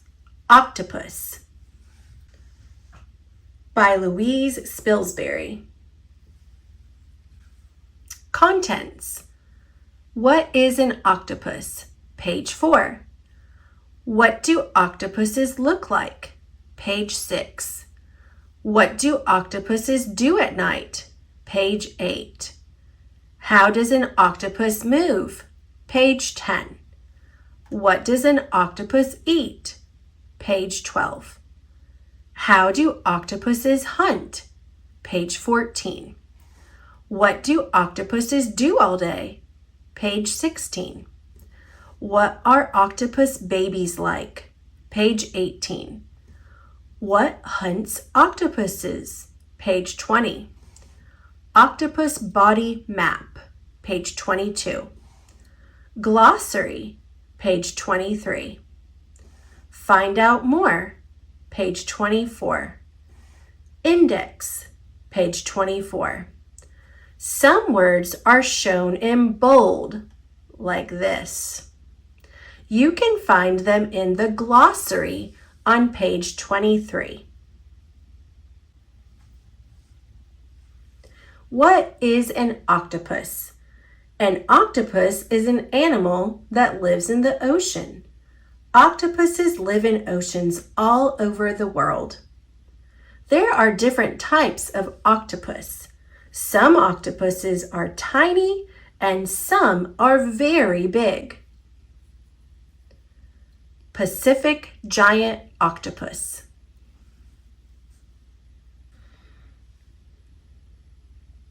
What do octopuses look like? An octopus has a soft body called a mantle and 8 long arms. If an octopus's arm is damaged, another one grows in its place. The bottom of each octopus arm is covered with suckers, An octopus uses its suckers to grip things tightly and to touch and taste. Mantle, sucker.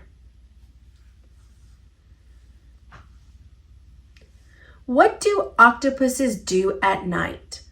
Most octopuses hunt for food at night.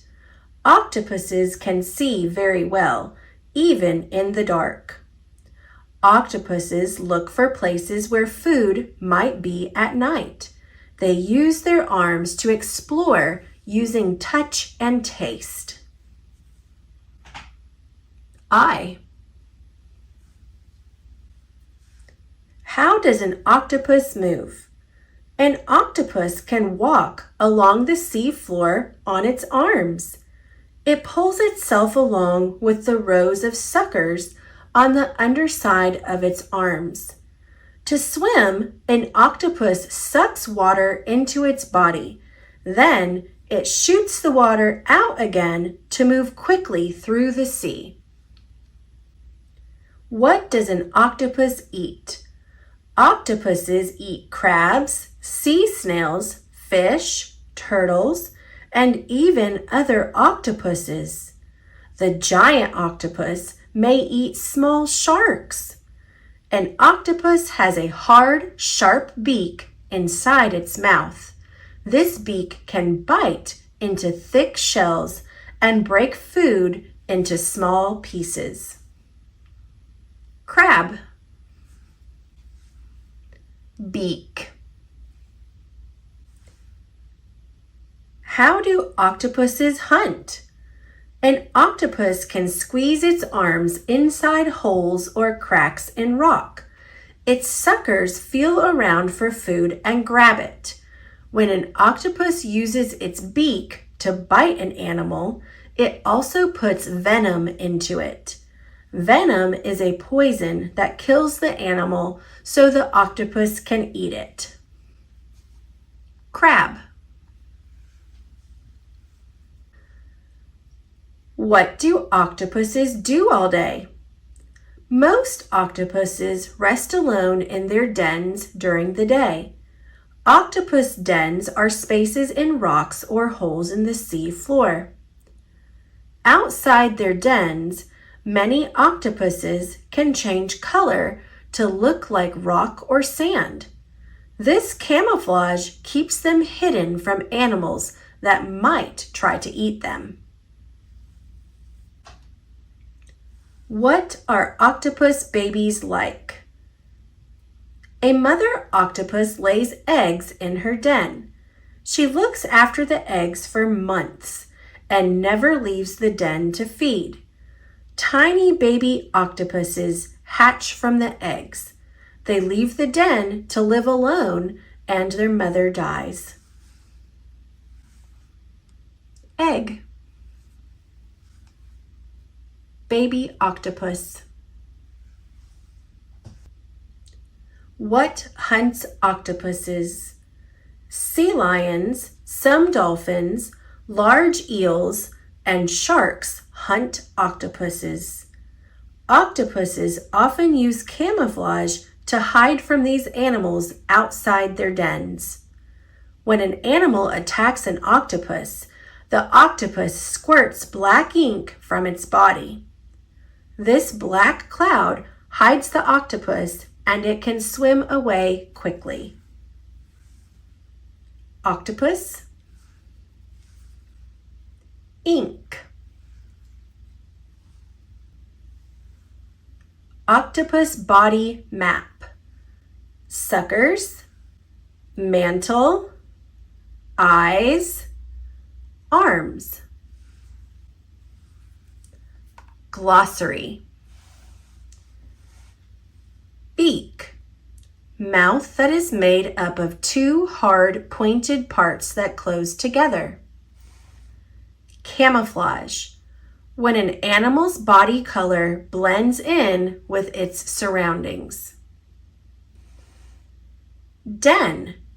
Crack or hole in rock or the sea floor where an octopus rests and lays its eggs. Egg. Small round object that contains a baby animal. Mantle. Main part of an octopus body, which looks like a bag. Sucker. Cup-shaped part on an octopus's arm that sucks and grips onto things. Venom. Poisonous juice that can kill animals. To find out more, you can look at these other books about octopuses, visit these websites, and then of course, because it's a nonfiction book, we have an index at the very end of it. If you want to read just about certain topics, you can look and find the topic that you want to read about, and then it will tell you the page numbers that you will learn more about that. So for example, if you only wanted to learn about how an octopus hunts, you're going to find where it talks about hunting right here. And then you can go back in the book on page 8, 9, 14, and 15 to learn about how the octopus hunts.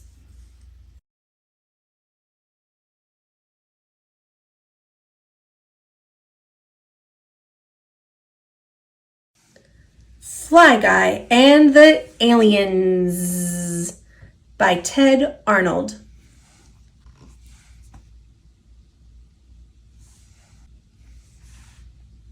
A boy had a pet fly. He named him Fly Guy. Fly Guy could say the boy's name. Buzz.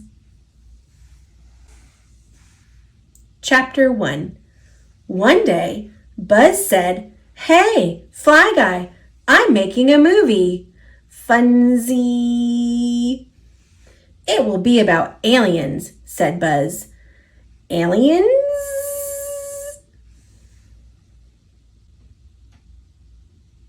"Aliens are guys that come from space," said Buzz. "Birds?" "No, silly," said Buzz. "They look like this. I drew them, cut them out, and glued them on sticks, like puppets." "This is you and me," said Buzz, "and I made us a cool fort.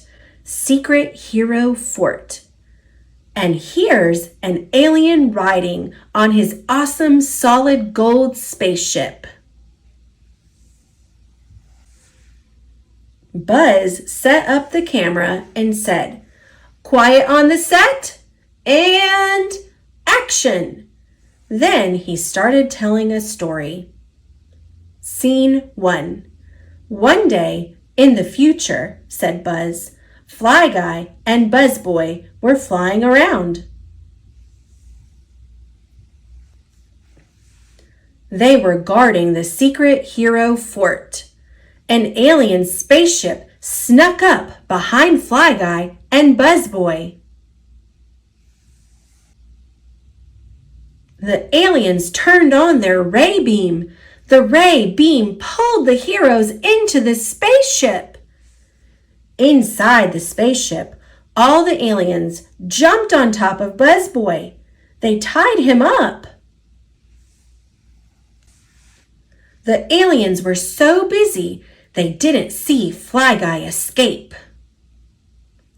Scene 2. Fly Guy flew back to the secret hero fort to get help. Their pal, Dragon Dude, came out and shot fireballs at the spaceship.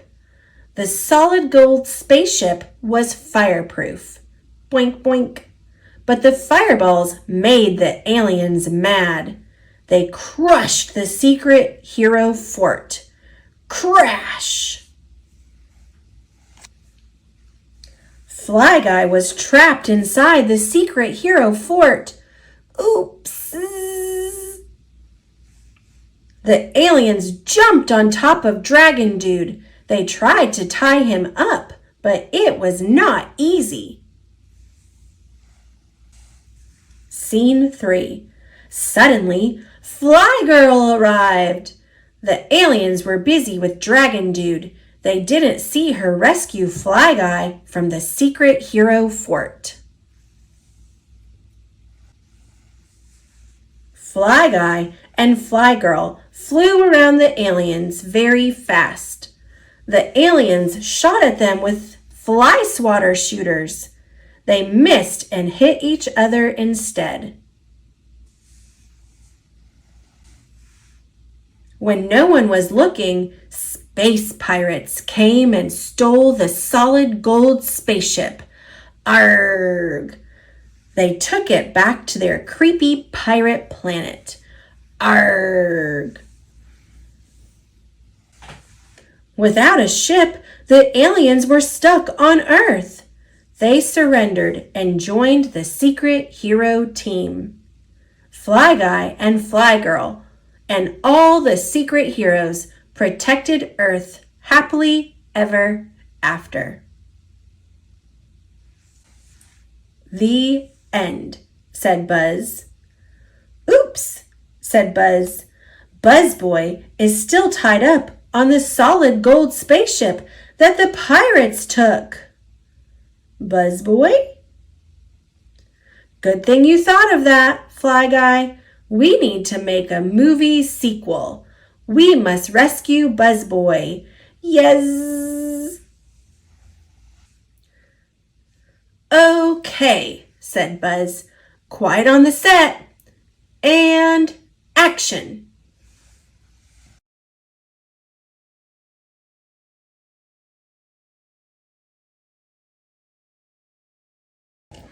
Barbie Big City, Big Dreams by Christy Webster, based on the teleplay by Christopher Kennan and Kate Splain, illustrated by Fernando Guel. It is summer. Barbie is excited to attend an arts academy in New York. She has traveled from Malibu to study singing, dancing, and acting. Barbie moves into her new room. Her roommate is named Barbie, too. This Barbie is from Brooklyn. They call each other Brooklyn and Malibu. They go to class together. The dean tells them one student will sing a spotlight solo. In dance class, the two Barbies dance. Brooklyn is very good. Malibu learns to stage fight. She learns music. She is nervous. Malibu does not do well. Pop star Emmy is attending their school too. She wants to make friends. She wants to sing better.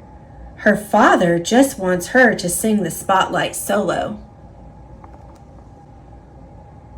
Everyone is at practice.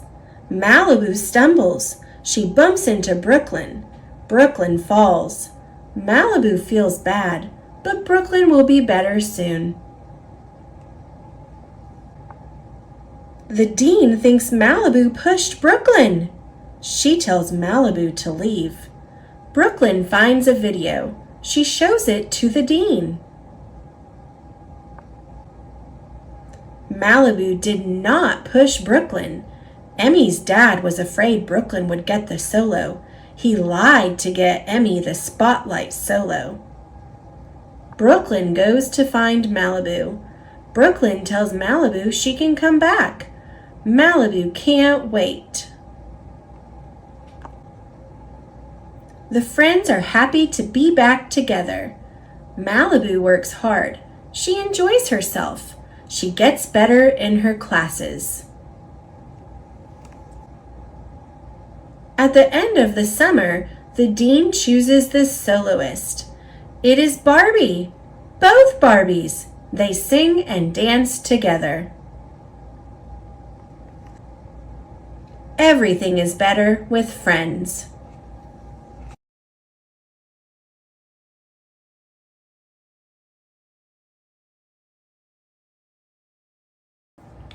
A Little Spot of Kindness, written and illustrated by Diane Alber. My name is Spot, and I'm not just any ordinary spot. I'm a little spot of kindness. I've never seen a spot of kindness before. What is a spot of kindness? A spot of kindness has a sticky back. The reason my back is sticky is so I can help kindness stick to you. Whoa. I come in so many colors because the easier I can be spotted, the easier it will be to remind you to be kind. Did you know that every time you are kind, a layer of happiness is added to your heart and to the hearts of others?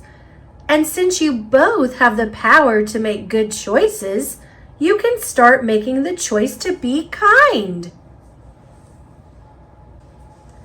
I know sometimes it's hard to remember to be kind, and that's why I'm here to help.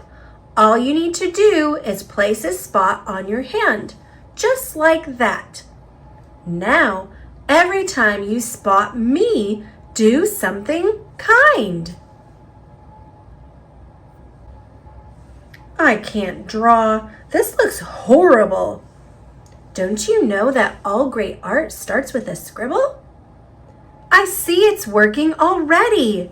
Great job using encouraging words when someone is feeling sad. Remember, being supportive is being kind. Can I please play with your dinosaur? Sure you can. Thank you for asking. That's wonderful that you're sharing toys. Remember, sharing is being kind. Saying hello to someone who is alone is a great way to be kind.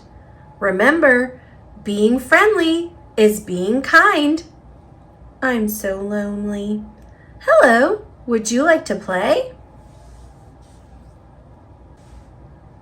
Saying please when you want something is one of the easiest ways to be kind. Remember, being polite is being kind. May I have some more water, please? Sometimes being kind can be hard, like when you break something by accident, but this is a perfect time to be kind. Remember, apologizing is being kind. My favorite pink crayon! I'm so sorry I broke your crayon. It was an accident. Do you need help? Yes, please. Thank goodness there was someone there to lend a helping hand. Remember, helping is being kind. It's always fun to make messes, but it can be hard to clean them up. Remember, cleaning up after yourself is being kind. Waiting in line can be difficult, but not getting upset is a great way to be kind. Remember, being patient is being kind. Now, grab a little spot of kindness so you, too, can remember to be kind. Mark a spot on every day you were kind. Can you be kind all week? How did you show your kindness? Spot stickers and faces are available in the Spots activity booklet available on www.dianealber.com.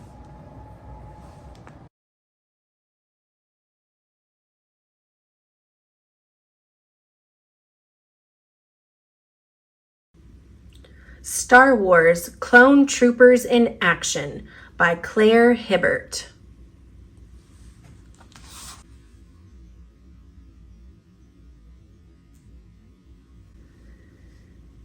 What a huge army! These soldiers are clone troopers.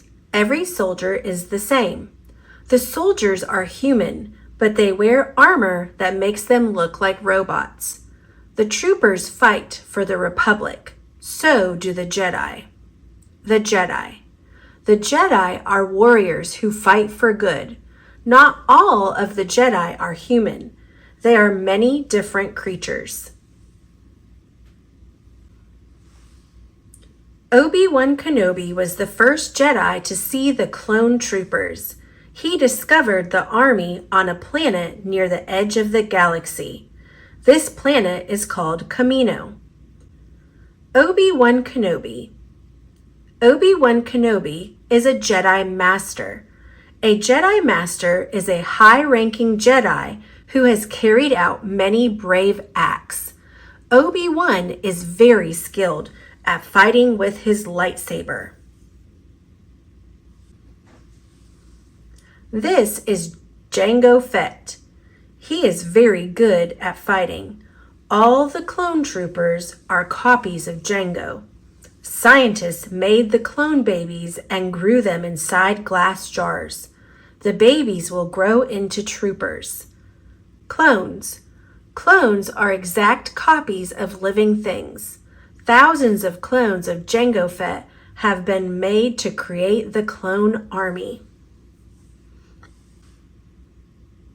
The clones are off to fight their first battle. They fly to the battle inside huge warships. Jedi Master Yoda flies with them. He is a very wise Jedi. He is hundreds of years old. The clone troopers wear helmets and tough body armor. The armor covers the troopers' bodies. The armor is very strong so that it protects the clone troopers in battle. Officers.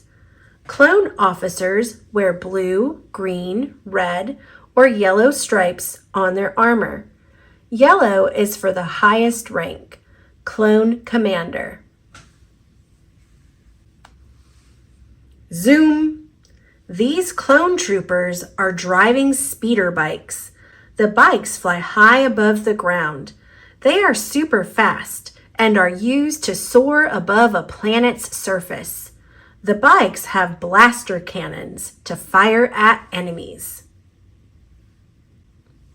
This is an even faster way to travel. This starfighter is flown by a clone pilot. Starfighters are small and fast ships. They are often launched from larger ships to attack the enemy. Clone pilots. Just like the clone troopers, clone pilots are exact copies of Jango Fett. Oh no! These clone troopers are attacking a Jedi! What is going on? Chancellor Palpatine has told everyone that the Jedi are bad. He orders the clone troopers to attack the Jedi suddenly so that the Jedi can't fight back. Evil leader. Chancellor Palpatine is hungry for power. He pretends to be good, but he will stop at nothing to take control of the whole galaxy. Now the troopers are called stormtroopers. They don't fight with the Jedi. They fight against them. The stormtroopers obey Palpatine and his second in command, Darth Vader. Palpatine is now called the Emperor, and he rules the galaxy. Darth Vader. Darth Vader is part human and part machine. He was once a Jedi Knight called Anakin Skywalker, but now he has turned to evil.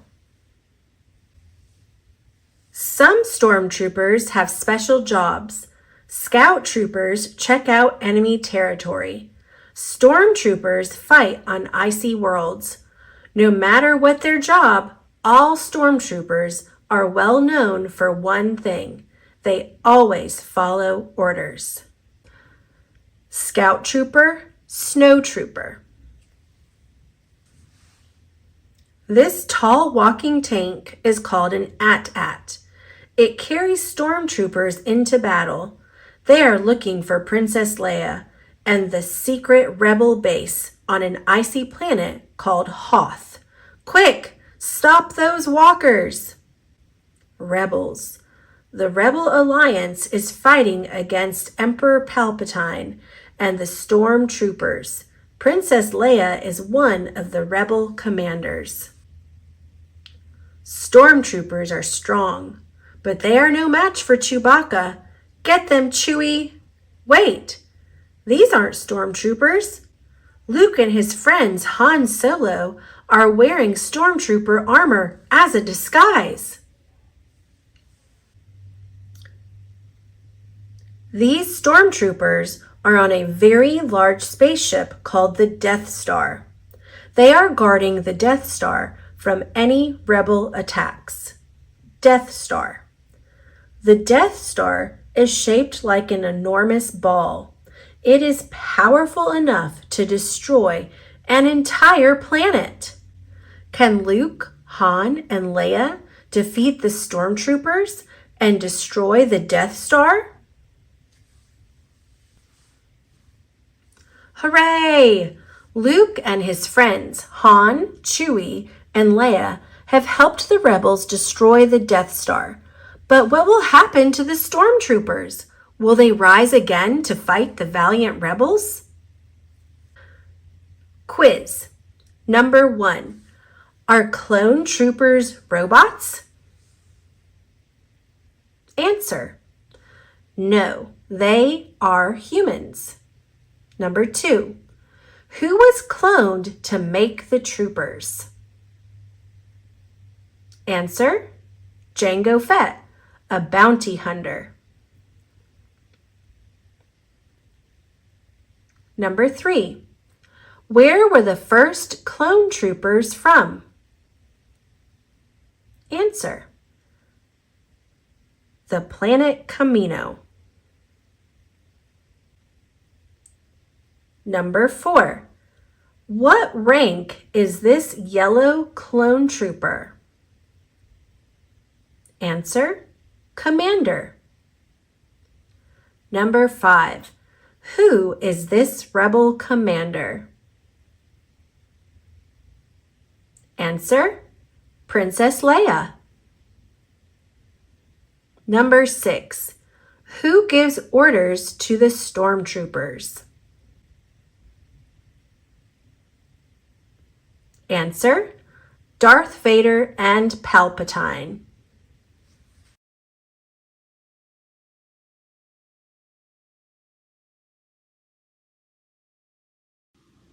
Fall is for School by Robert Newbecker. Fall is time for school.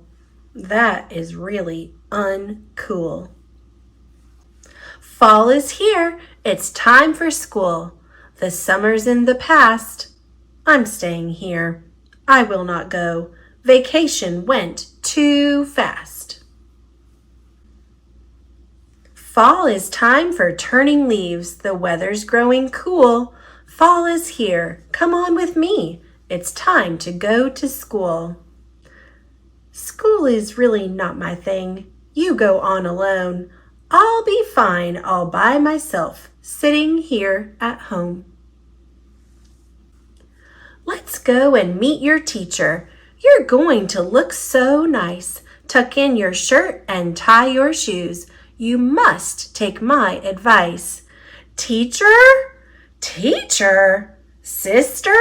No, I do not think that I can go. In school, we'll learn of Romans who really were no dummies, and the pyramids in Egypt all filled up with mummies. Dinosaurs and carnivores, mighty Tyrannosaurus, giant tigers, woolly mammoths really were enormous. I am going to play all day. It doesn't matter what you say. Recess is for playing games. We'll run and jump and climb. Let's go right now and join the fun. You really must not whine. Whine.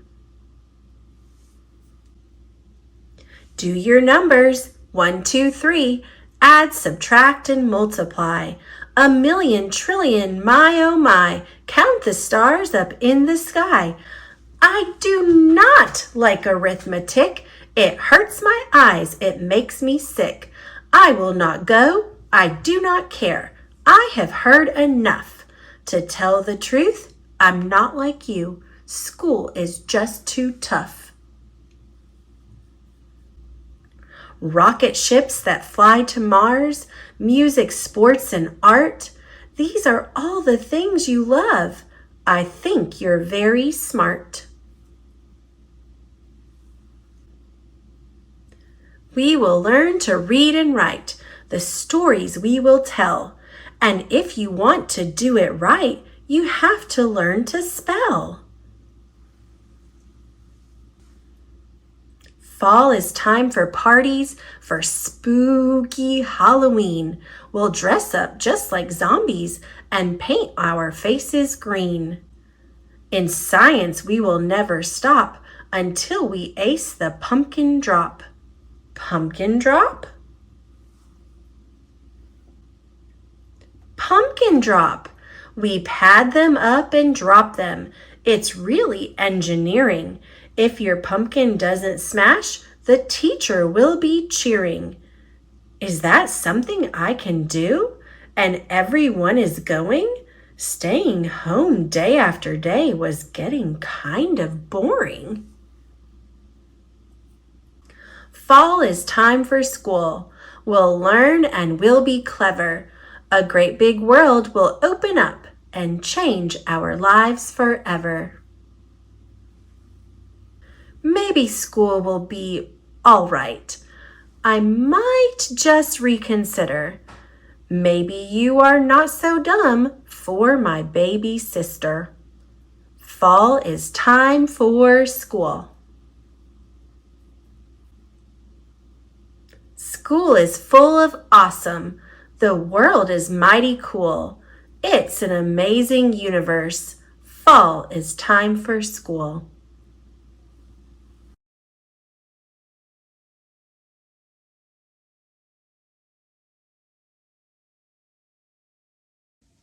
Barbie Dreamhouse Adventures, Pup on the Run. Adapted by L. Stevens, based on the original screenplay by M.J. Offen. Barbie loves to help everyone. Today she helps Chelsea with a project. They set up Barbie's laptop. Barbie puts a pup cam on Honey. The camera will take a live video for Chelsea's class. They can talk to Honey through the cam too. Honey loves it. Skipper and Stacy are excited. They are going to a music festival. Barbie is helping her friend Nikki. She is baking cake bars. Nikki will hand the bars out at the festival. Then people will know about Nikki's bakery. Barbie also helps Ken. He has to practice for a talent show. They work on his moves by the pool. Nikki comes to pick up the bars. They are in boxes. Honey jumps up. She jumps into a box. Nikki brings the boxes to the festival. She is ready to hand out cake bars. Nikki does not see Honey pop out of a box. At home, Barbie sees Honey's pup cam on her computer. Honey is at the festival. She talks to Honey on the laptop. Go to Nikki, she says. But Honey sees a butterfly. Barbie goes to look for Honey. She does not want to ask for help. Barbie spots Honey. Honey does not see Barbie. Honey chases the butterfly. Barbie chases Honey. Stacy and Skipper see Barbie and Honey. They think Barbie needs help. Honey follows the butterfly. She runs up a ladder. Barbie follows Honey up the ladder. Someone takes the ladder away. Barbie tries to get Honey. She still does not want to ask for help. Barbie gets Honey, but they are stuck upside down. Stacy, Skipper, and Nikki find them. Now Barbie asks for help. Back at home, the girls watched Chelsea's project. Honey made a great video. Barbie helped everyone today. They helped her, too. Barbie learns that it is okay to ask for help. Hugs for help!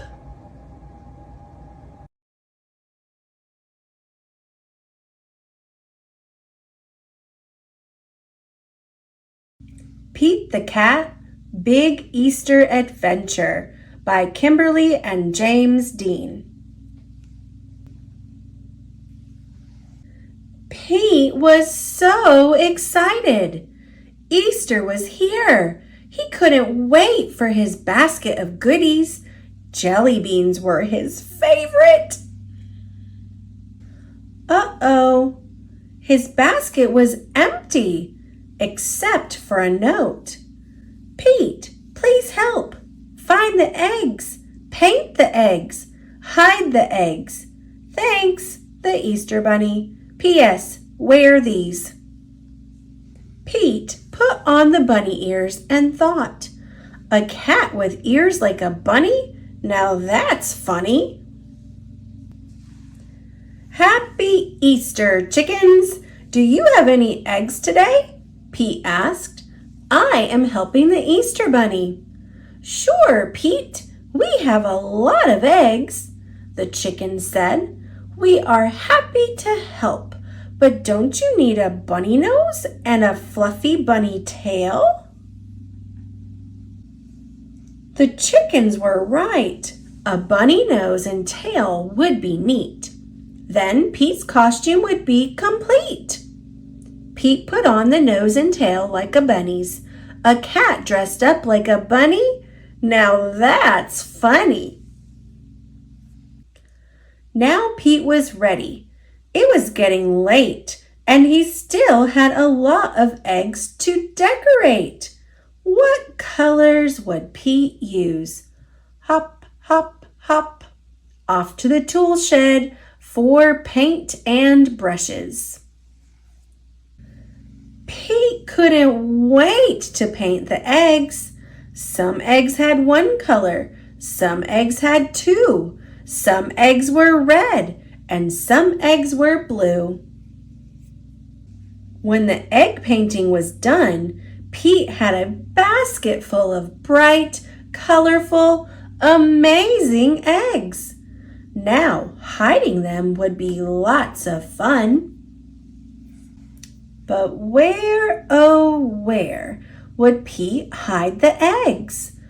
Around the neighborhood for all his friends to find. Pete hid eggs in flower pots. He hid them in the water spout. And when he was done hiding the eggs, Pete the cat was all worn out. Helping others out is what Easter is all about, Pete said. Pete's job was done. He was hiding the last one when the Easter Bunny arrived. Great job, Pete. You were a big help, said the Easter Bunny. The Easter Bunny gave Pete an award for a job well done. Helping others can be lots of fun. Happy Easter, everybody!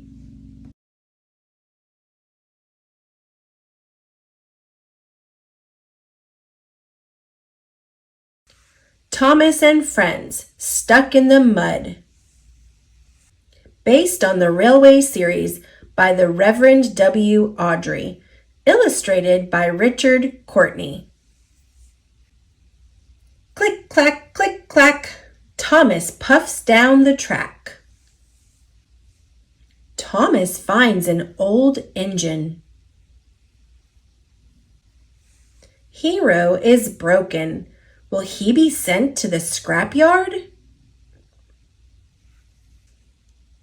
No, Thomas will fix him. Uh-oh, here comes Spencer. I'm going to tell, says Spencer. Oh no, Hero needs help.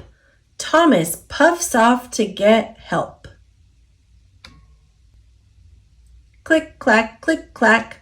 Thomas and Spencer race down the track. Splat! Spencer falls into the mud. Now Thomas must help 2 engines, he tells Sir Topham Hatt. Clang, clang, bang, bang, Hero is fixed. But who will help Spencer? Thomas is too small. Hero will. He huffs and puffs. He pulls Spencer out of the mud. Thank you, says Spencer. Hooray for Hero. Click, clack, click, clack. All the friends steam down the track.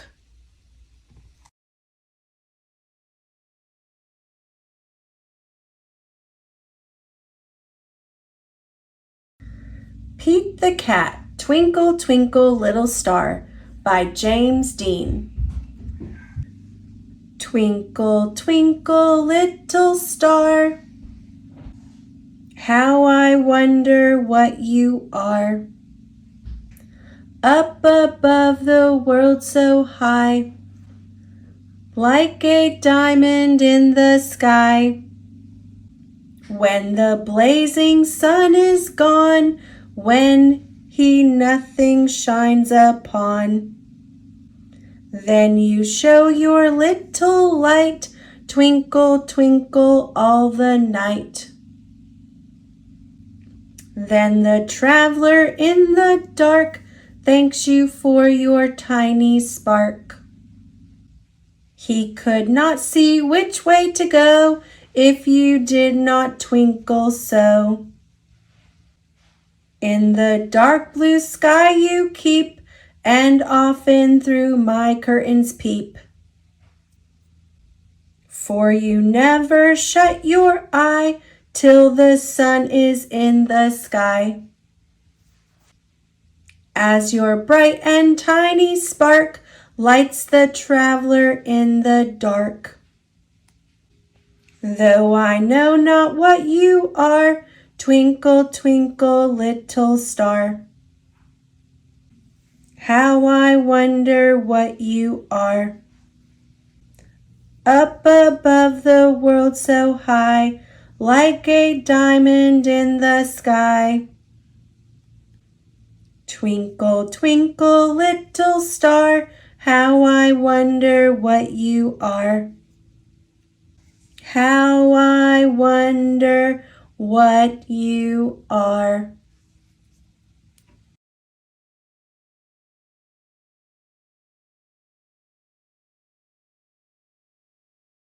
Thomas and Friends, Christmas in Wellsworth.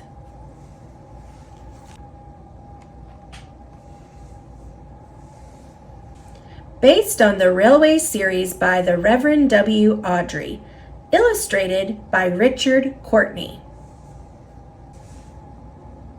It was 2 days before Christmas. Everywhere Thomas looked, Wellsworth was bustling with preparations. Toby brought shoppers into town. James pulled freight cars full of decorations.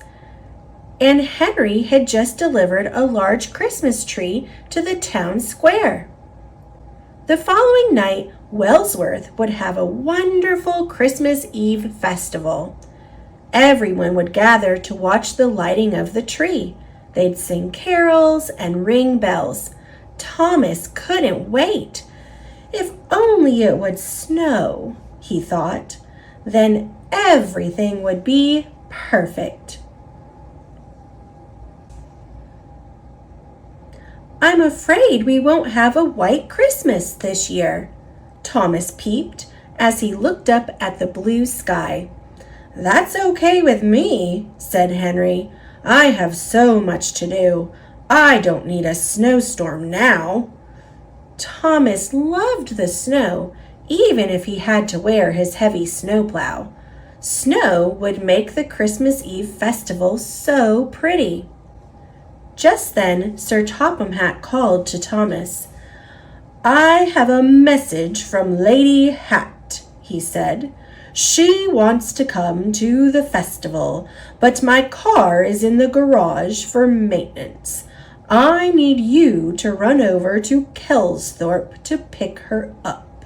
Please take Annie and Clarabelle so you can bring my grandchildren as well." "Yes, sir," peeped Thomas. Of all the jobs on Sodor, pulling a trainload of children was his favorite.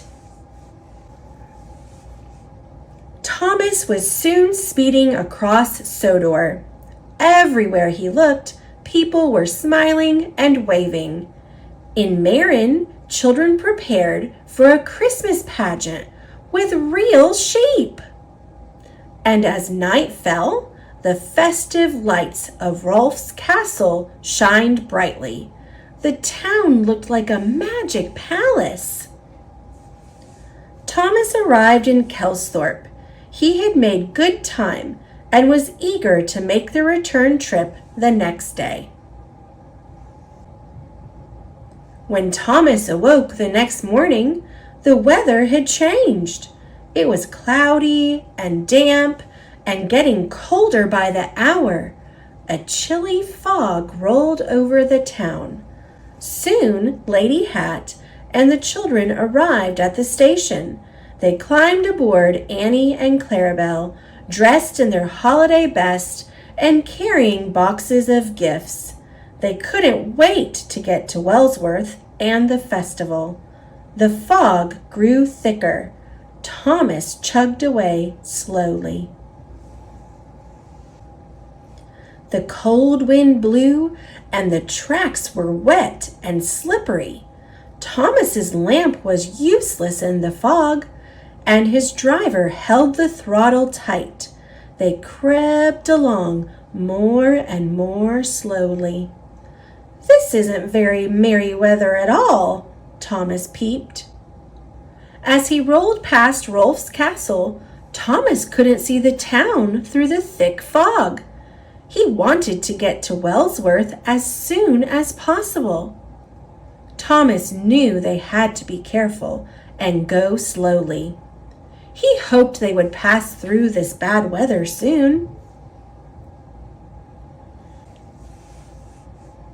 But the bad weather didn't lift, and as it grew later and later, darkness soon added to Thomas's problems. As he climbed toward Kildane, Thomas knew he wouldn't be in Wellsworth in time for the festival. He would miss the tree lighting, and worst of all, he was sure he had ruined Christmas for Sir Topham Hatt and his family. Meanwhile, the people of Wellsworth gathered around the tree in the town square. They lit the festive lights and sang carols, but Sir Topham Hatt was not with them. Sir Topham Hatt waited nervously at the Wellsworth station. There were reports of fog and frost all over the countryside. He checked his watch and worried. "I hope everyone is okay," he whispered to himself. Finally, as Thomas chugged over the hills outside Wellsworth, the fog lifted. He could see candles flickering in the windows of homes he passed. The streets of Wellsworth were empty, and even the sight of the great glowing Christmas tree at the center of town didn't cheer Thomas. When they reached the station, Sir Topham Hatt hugged his wife and helped carry the sleeping children off Annie and Clarabelle. "And now we must get these children to bed," said Lady Hatt, "or Santa Claus will never arrive." Thomas chugged back to the yard, feeling very low indeed. The next morning, the yard was blanketed with beautiful snow. All the engines wished each other happy Christmas. "I'm sorry I missed the festival," Thomas peeped to James. "And worst of all, I think I ruined Sir Topham Hatt's holiday." Thomas didn't know that Sir Topham Hatt was standing nearby. "Ruined?" said Sir Topham Hatt. "You brought my family to me safe and sound. That's the best gift of all. Taking your time in that terrible weather was the right thing to do. Thomas, I'm glad you're such a really careful engine." Thomas was delighted. "I am so grateful for my railway," Sir Topham Hatt announced. "I'm giving each of you a hopper full of the best coal to thank you for a wonderful year." All the engines tooted happily. "And Thomas, at the request of my wife, Annie and Clarabelle will be getting new seat cushions." "It's a wonderful Christmas after all," peeped Thomas. And the snow did make everything perfect. James said tomorrow would be perfect. "Tomorrow? What's tomorrow?" Thomas asked. James laughed. "Have you forgotten Boxing Day, slow coach?" "Hooray! I had forgotten," Thomas peeped. "More rides for children." Every year, on the day after Christmas, all the engines on Sir Topham Hatt's railway roll out to the hospitals all over the island. Free rides and new toys and clothing are given to every child. Boxing Day was beautiful. Thomas, James, and Henry were decorated and loaded with nice things for the children of Sodor. Then they chugged across the countryside. Everywhere the engines went, they were met with cheering. All the children loved their presents and taking rides around the towns to see the lights and decorations. Thomas couldn't have been happier. "James," he called, "what's nicer than a white Christmas?" "What?" asked James. "A white Boxing Day," laughed Thomas.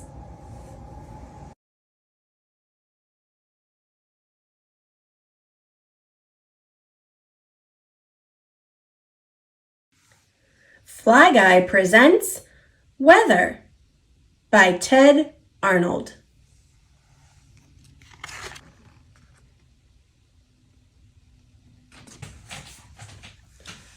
A boy had a pet fly named Fly Guy. Fly Guy could say the boy's name. Buzz. Buzz and Fly Guy were visiting a weather station.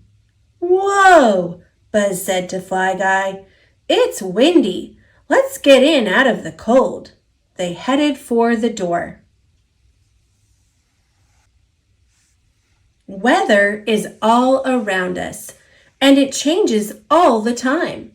It affects what people wear and do each day. When it is sunny, people wear sunglasses. I wear sunscreen when I'm playing outside too. When it is cold, people bundle up in warm coats. When it rains, people carry umbrellas. They may even wear rain boots. Earth's weather is controlled by the sun. Changes in weather are caused by changes in Earth's atmosphere. Atmosphere. Atmosphere surrounds Earth and is made up of air and water. Our weather starts in outer space. When air moves, it is called the wind. A breeze is a slow-moving wind. Wind that moves quickly is called a gale. A very strong gale can damage trees and homes. 3/4 of Earth's surface is covered in water. Water moves between the ground and the air. It has 3 forms: liquid, solid, and gas. 3/4 of Earth's surface is covered in water. Water moves between the ground and the air. It has 3 forms: liquid, solid, and gas. Liquid, solid, ice, gas. When the sun warms water on Earth, the water turns from a liquid to a gas. Then it rises into the air, forming clouds. As the air gets cooler, the water changes from a gas back to a liquid or a solid. It can fall to Earth as rain, hail, or snow. This is called the water cycle. Raindrops are not shaped like teardrops. They look more like hamburger buns. Raindrops. Water cycle. Precipitation, evaporation, sun, clouds. Clouds form when water rises up into the air. There are different types of clouds. Cirrus clouds are wispy and thin and made up of ice. Cirrus clouds. Cumulus clouds are fluffy and made up of water. Cumulus clouds. These clouds look like cotton candy. Stratus clouds are thick and flat. Fog is a stratus cloud on the ground. Stratus clouds. Cumulonimbus clouds are tall and gray and made up of ice and water. They are also called thunderclouds. They can cause heavy rains, lightning, or even tornadoes. Cumulonimbus clouds. Precipitation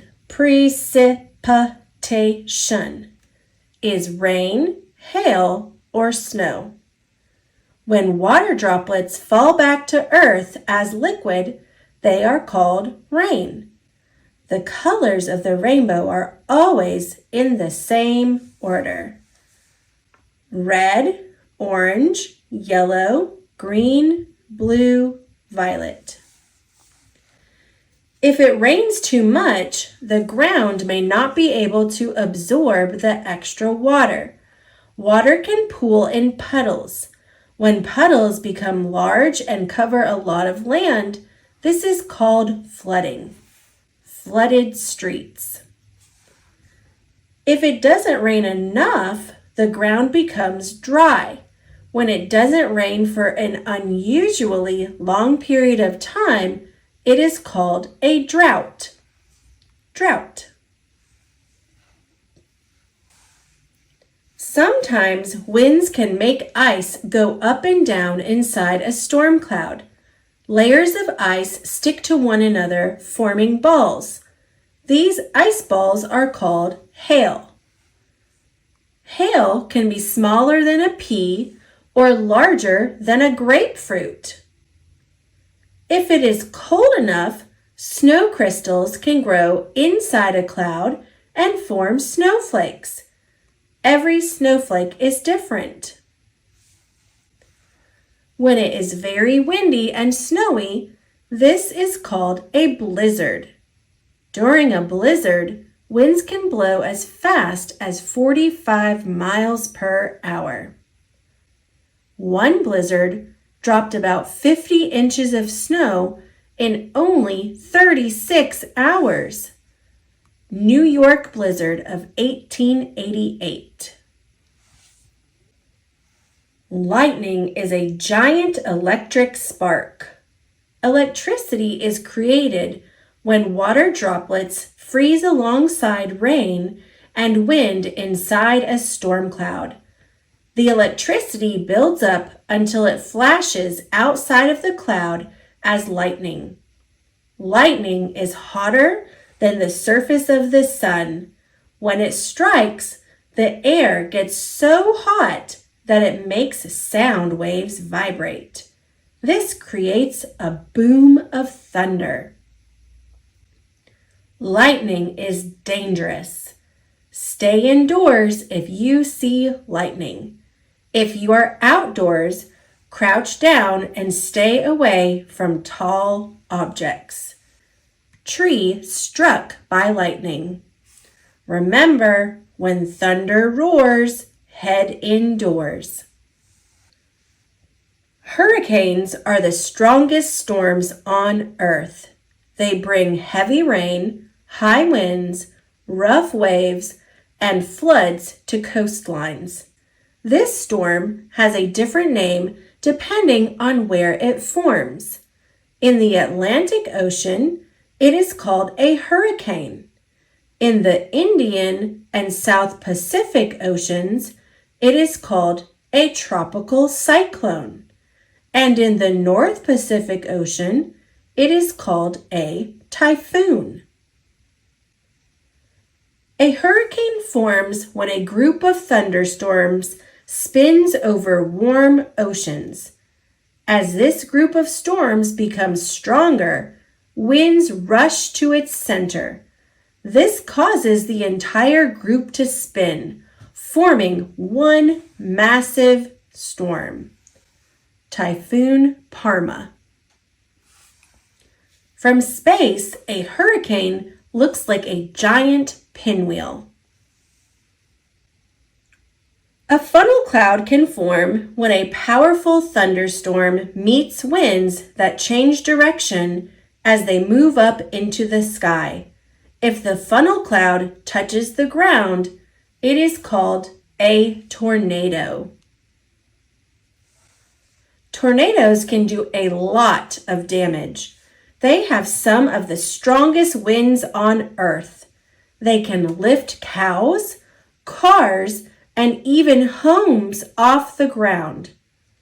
Tornado damage. Tornado Alley in the United States has more reported tornadoes than anywhere else in the world.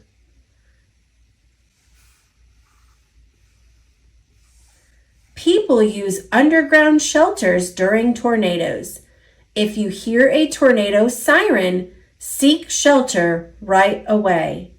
Most tornadoes last for just 10 minutes. Underground shelter. Weather can get weird. Tornadoes that form over water are called waterspouts. A waterspout does not suck up water, but it can suck up frogs or other small animals. Animals can stay trapped in a cloud until they fall from the sky like rain. Frogs. A dust storm can happen when powerful winds blow across dry land. Clouds of dust and sand fill the air. Dust storm. A black blizzard is another name for a dust storm. Meteorologists, meteorologists, are scientists who study changes in weather. They use many tools. Weather balloons and radar systems collect information about the atmosphere. Radar, radar image, weather balloon. A wind vane shows which way the wind blows. Wind vane. Some meteorologists tell people what the weather might be like in the future. This is called a forecast. Forecast. Other meteorologists follow storms so they can better understand them. Some people call them storm chasers. Yikes. Meteorologist, storm chasers. The climate, is what the weather conditions are usually like in an area. There are 4 main climates: temperate, tropical, desert, and polar. In a temperate climate, winters are cold and summers are warm. Winter, summer. A tropical climate is warm and humid almost all the time. Humidity, is a measurement of how full of water the air is. When the humidity is very high, fog and clouds can form. A desert climate is dry all year. It almost never rains. A polar climate is cold. There are summer days when it never gets dark and winter days when it is always dark. Antarctica is both a polar climate and a desert climate. A climatologist, is a scientist who studies Earth's climates. Earth's climates are changing. Climate change can make the weather change too. Global warming is melting glaciers, which adds more water to Earth's oceans. More water in the atmosphere may mean more big storms in some places and fewer in others. Climatologists, melting glacier, flash flood, forest fire. Buzz and Fly Guy's tips to help Earth. Number 1, use less energy. Turn off lights when you don't need them. 2, don't waste water. Take shorter showers. 3, recycle. 4, plant trees. Please help keep Earth healthy. Recycling, planting a tree. On Arbor Day, Buzz and Fly Guy planted a tree. Then it started to rain. "This is perfect weather for our little tree," said Buzz. "Yes." Buzz and Fly Guy could not wait for their next field trip.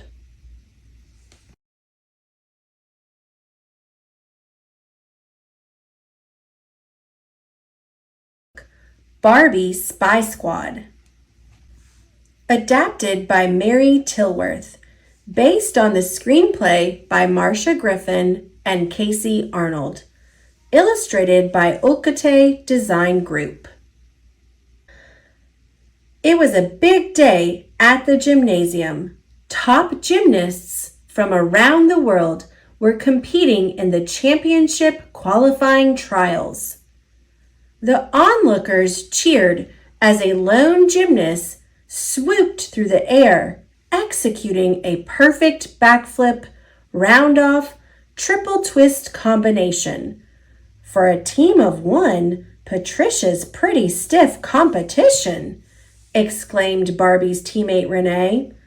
Her margin for error is infinitesimal, moaned their other teammate Teresa. You know what that means, Barbie said. Pandora's Pyramid. Pandora's Pyramid was a sequence of twists and jumps that ended with Barbie performing a triple somersault onto Teresa's and Renee's shoulders. The girls began the routine. Barbie could feel herself getting more and more nervous. Instead of completing the pyramid, Barbie somersaulted through the air, missed her last rotation, and landed with a thud on the mat. Ugh, Barbie said after the trial. I totally psyched myself out. Don't be so hard on yourself, Teresa told her. We still qualified for the championship finals. Just then, Renee's phone beeped. Auntie Zoe just invited us to a picnic to celebrate getting into the finals. The girls followed Auntie Zoe's directions. As they sat down for their picnic, a sign behind them suddenly slid open, revealing a secret entrance. Let's go check it out, said Barbie. Inside, they discovered a secret headquarters filled with blinking screens and high-tech equipment. Welcome to I3, the International Intelligence and Innovation Agency, called a familiar voice. It was Auntie Zoe. She was the head of I3 and had decided to recruit the girls as secret agents. Renee gasped. I can't believe you're head of an international intelligence agency. Her sweater-knitting, cat-loving aunt was way cooler than she had imagined. I've been watching you girls compete since you were little. I've never seen such raw talent, Aunt Zoe explained, and I need you for a special mission. A jewel thief has stolen 6 of 9 gems that can be used to power a dangerous electromagnetic pulse weapon, or EMP for short. This is our chance to do something really awesome and make a difference. We're in, declared Barbie. Auntie Zoe introduced the girls to a gruff man in a black suit. This is Agent Dunbar. He will be your training specialist. Agent Dunbar led the girls to a lab where a young man was tinkering with robot pieces. This is Laszlo, our resident inventor, Agent Dunbar said. He's behind every gadget, weapon, and disguise used by our agency. Did you make this arm on a 3D printer with glass fiber and nylon composite? Teresa asked Laszlo. Yeah. How'd you know that? Laszlo responded. I've been toying with some robot designs of my own, Teresa said. A robotic dog trotted up to Barbie with a purring robotic kitten close behind. Meet Percy and Violet, my state-of-the-art tech box, Laszlo said proudly. Percy will be your very own bot. He's indispensable when it comes to surveillance and gadgetry in the field. Agent Dunbar led the girls to the training room for their first exercise. "Piece of cake!" exclaimed Renee as she rappelled down a multi-sensory wall using a purse zip line. "Unless the rope breaks or our safety harnesses fail," groaned Teresa. Barbie swung down by her friend. "You got this, T. Just breathe." Teresa looked into Barbie's eyes and nodded. In unison, the girls leaped off the wall and glided safely to the ground. The next task was to get through a room full of moving lasers without triggering an alarm. Barbie studied the shifting beams. "I think the handspring combination from our gymnastics routine might do the trick." The girls launched into a series of leaps, dives, and flips that carried them safely past the lasers. Back in the invention lab, the girls tested smartwatch communicators, makeup brushes that could transform their faces, and 3 supercharged motorcycles. Barbie picked up a plain-looking stick. As she twisted it, energy beams shot out from each side. "Cool!" Laszlo handed her a bracelet. "It's a gymnastic launching innovated spy stick, or GLISS. If you wear this bracelet receiver, you can throw the stick and it'll come back to you like a boomerang." "It's all amazing!" exclaimed Teresa. Just then, the smartwatch communicators beeped. Barbie pressed a button, and a video image of Aunt Zoe appeared. "Satellite surveillance has just detected a security breach inside the penthouse owned by billionaire gem collector Griffith Pitts. Girls, it's go time." Laszlo met the girls outside with their motorcycles and matching helmets. They're hairdo helmets. They leave your hair better than when you put them on. Barbie put on her helmet and revved her motorcycle as Percy hopped in the sidecar. "Spy Squad, let's go!" Barbie and her friends entered Griffith Pitts' huge loft, where they discovered the jewel thief pocketing a gem. Barbie and her friends sprang into action, twisting and flipping to avoid the billionaire's laser maze security. "You're mine now!" shouted Barbie as they gained on the robber. Just as they were closing in, the thief flew over a railing and glided down a glass skyscraper using a high-tech zip line. Barbie, Teresa, and Renee deployed their purse zip lines, but Teresa hesitated, frozen with fear. "You've got to stop looking down," Renee said. "I can't," Teresa wailed. "You can do this," Barbie told Teresa patiently. "It's just like we practiced. Just breathe." The 3 girls looked at one another. They all took deep breaths and jumped right into one another. The zip lines tangled together, and the girls ended up dangling 60 feet off the ground. "Wish I could hang around, but you know me. Places to go, things to steal." The thief hopped on a motorcycle and zoomed off. The girls untangled themselves and returned to headquarters, where Aunt Zoe was waiting for them. "Let's just chalk this up to rookie jitters, shall we?" she said.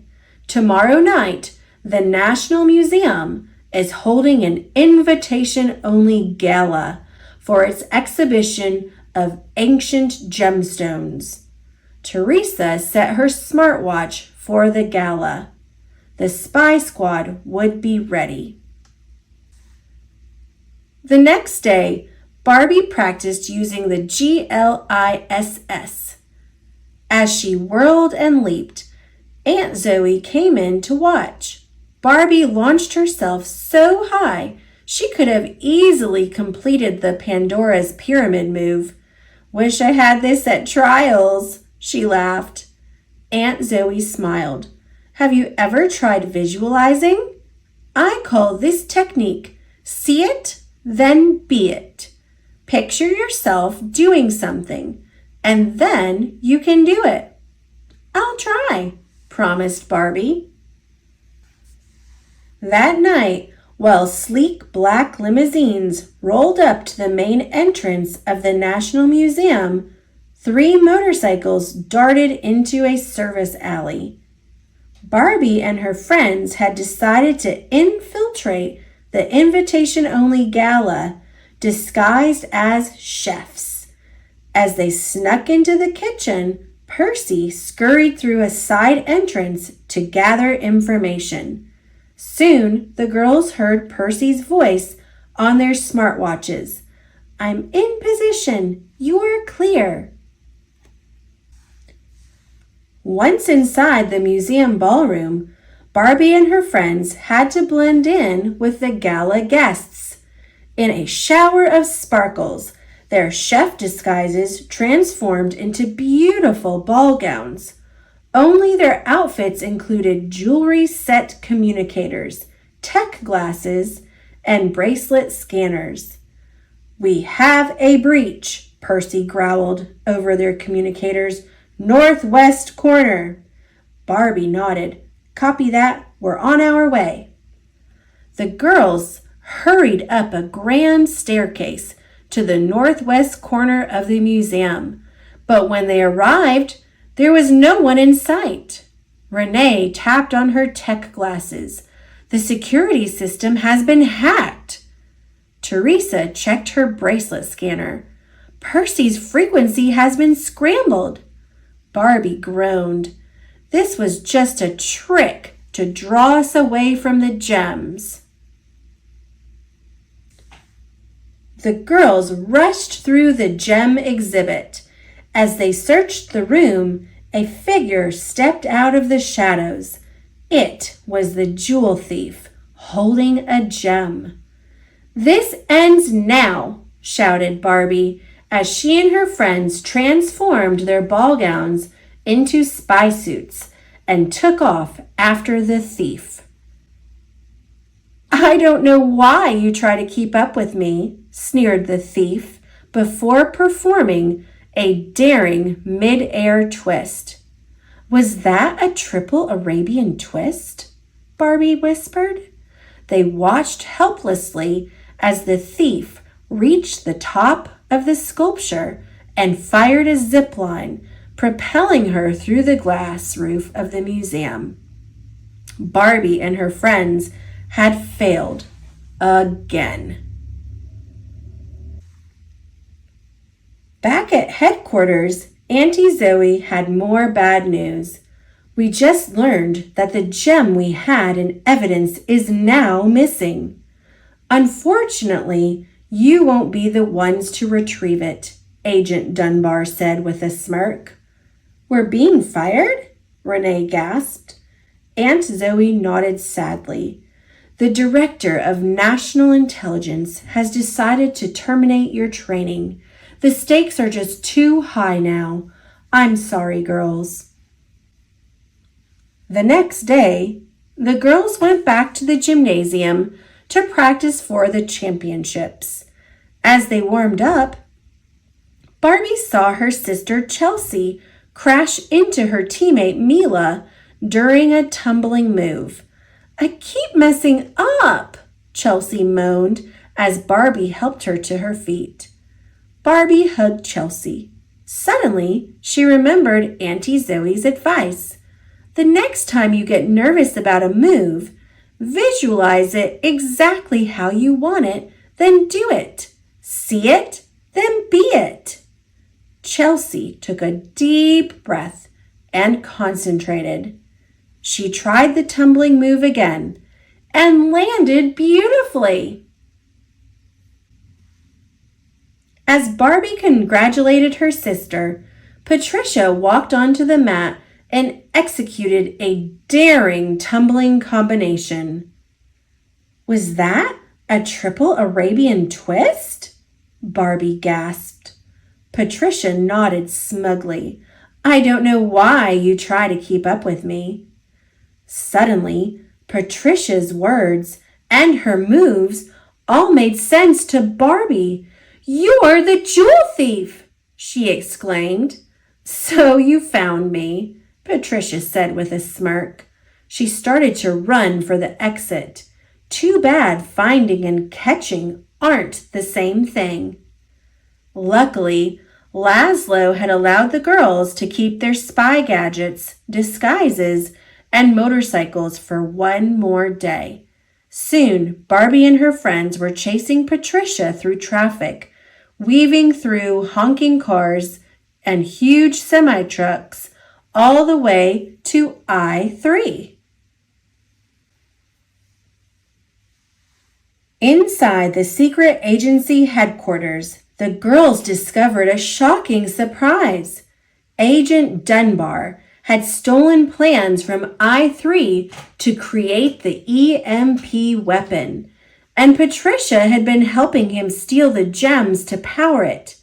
Patricia, it's not too late, Barbie told the talented gymnast. You can be part of our team. We actually care about you. Silence, thundered Dunbar. Before they could act, Barbie and her friends were captured by robots. They overlooked me for your precious Auntie Zoe, Agent Dunbar smiled. That's why I'm going to use the EMP weapon to cripple the agency, and I'll blame it on your aunt, he cackled evilly. Who needs to run an agency when you can run the world? Dunbar offered Patricia the last gem to place in the EMP weapon. Would you like to do the honors? Patricia slowly backed away. No thanks. I just want to make some extra cash. I'm not into the whole world domination thing. Patricia dove under Dunbar's robots and took off down the hallway.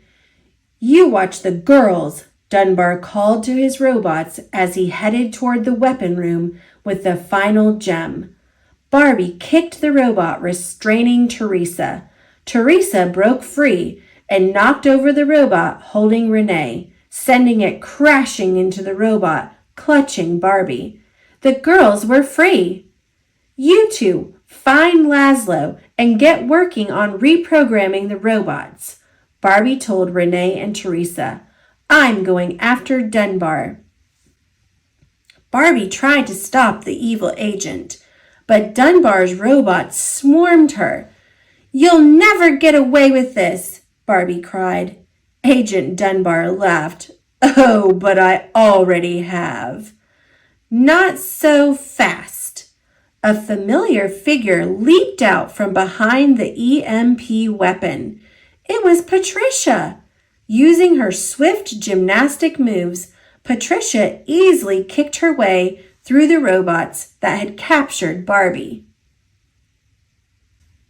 Why the sudden team spirit? Barbie asked Patricia.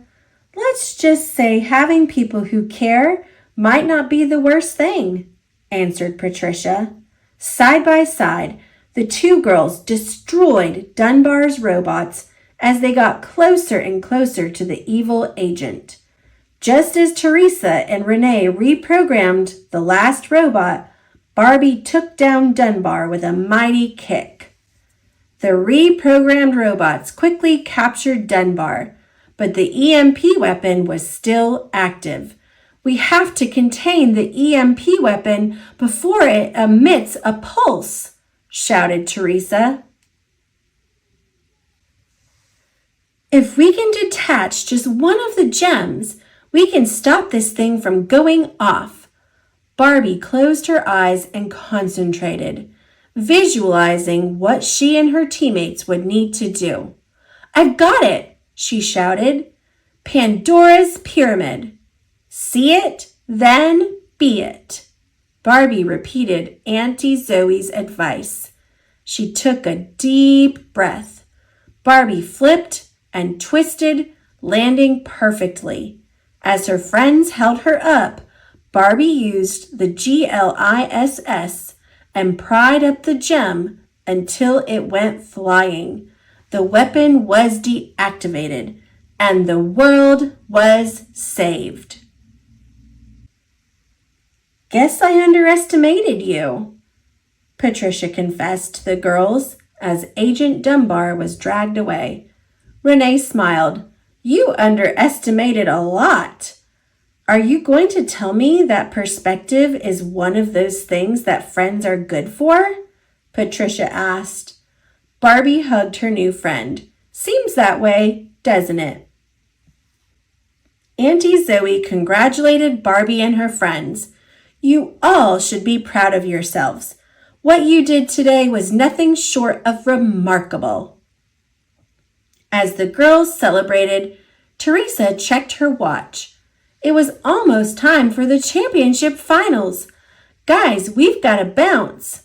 Auntie Zoe nodded. All right, but afterward, I want to talk to you girls about coming back to the agency. The girls raced back to the championship finals. Barbie closed her eyes and remembered Auntie Zoe's words again. See it, then be it, she whispered. She took a deep breath and ran, then tumbled and twisted through the air right onto her teammates' shoulders. They had nailed Pandora's Pyramid and won the finals.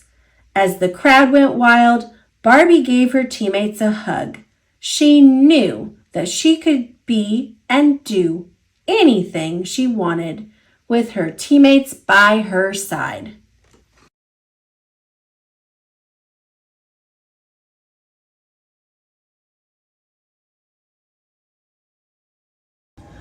Barbie, You Can Be a Doctor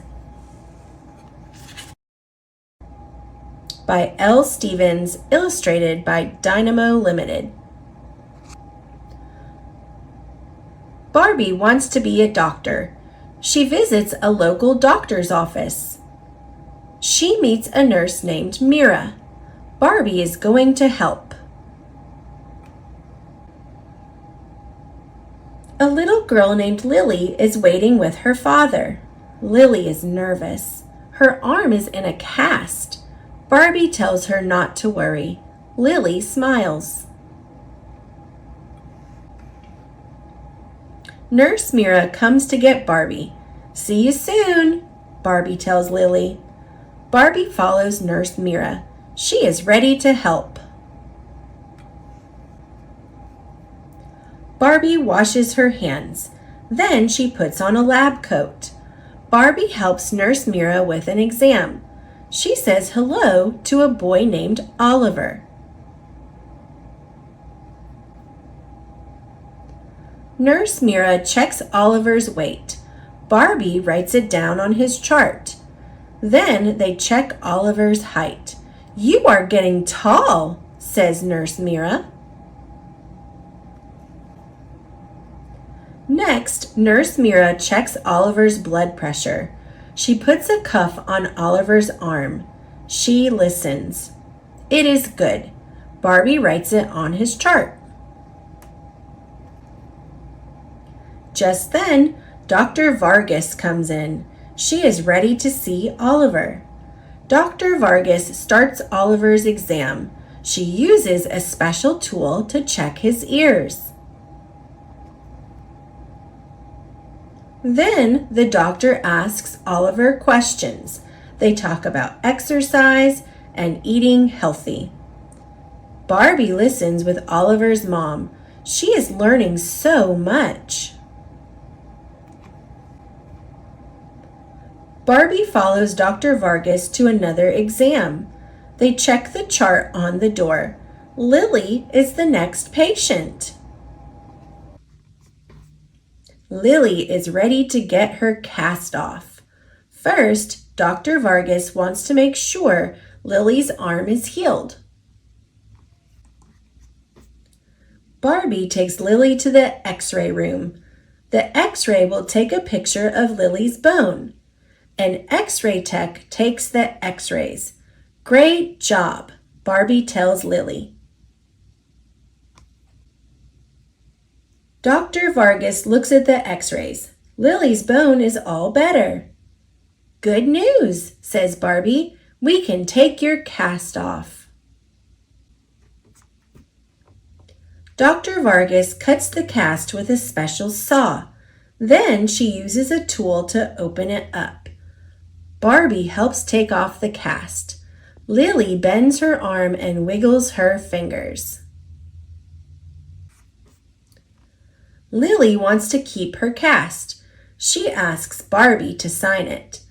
Barbie helps Lily pick a special prize. Lily chooses a purple bouncy ball. Barbie loves helping Dr. Vargas. You can be a doctor too, says Dr. Vargas.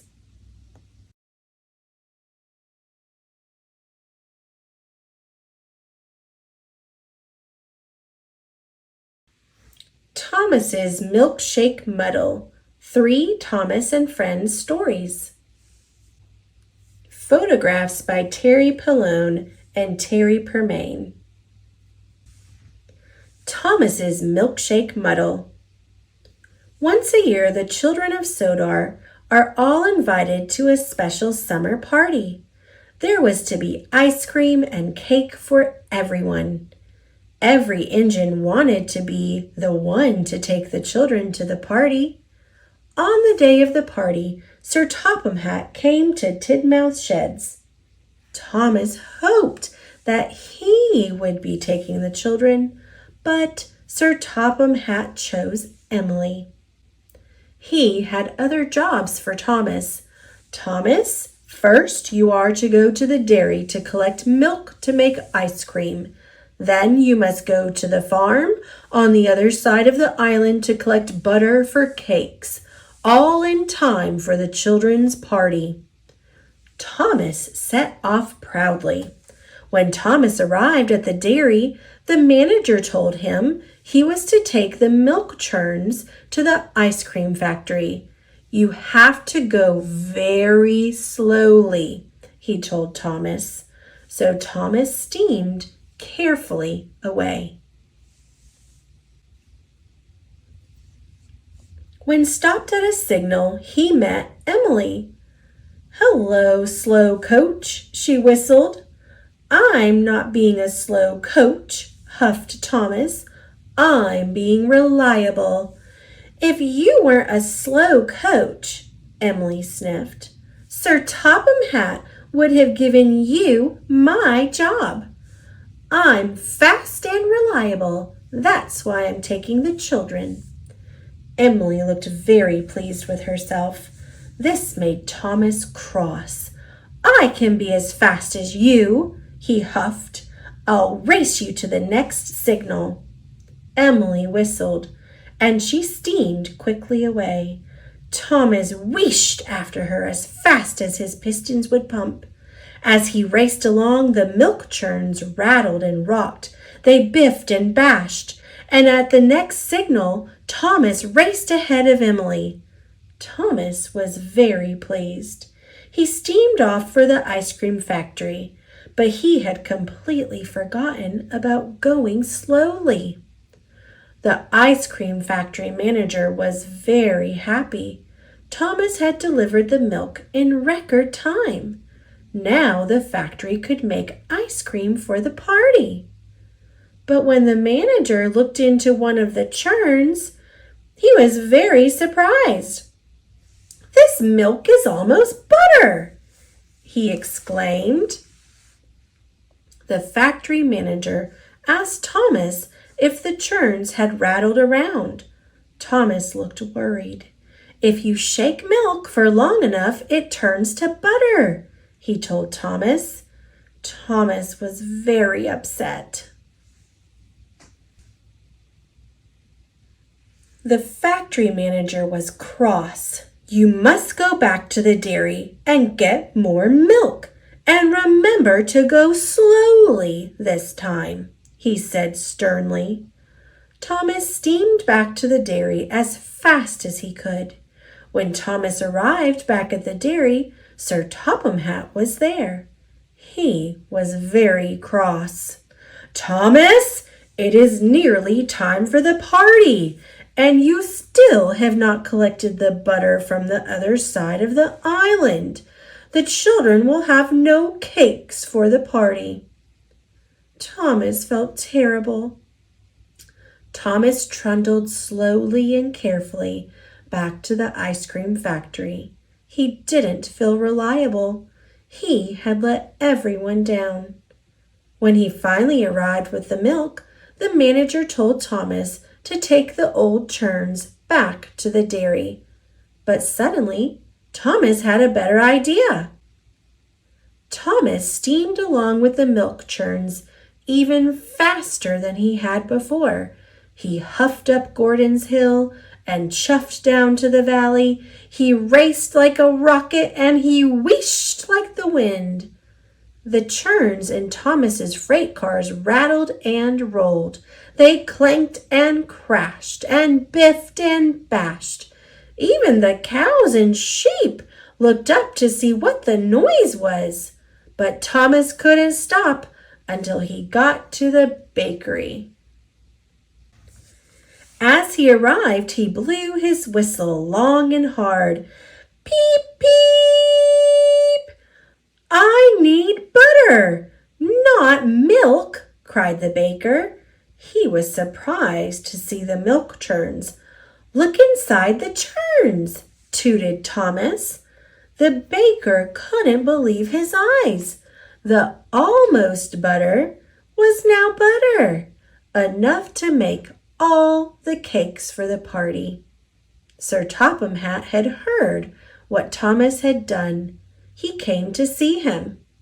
Thomas thought Sir Topham Hatt would be cross. He was very worried.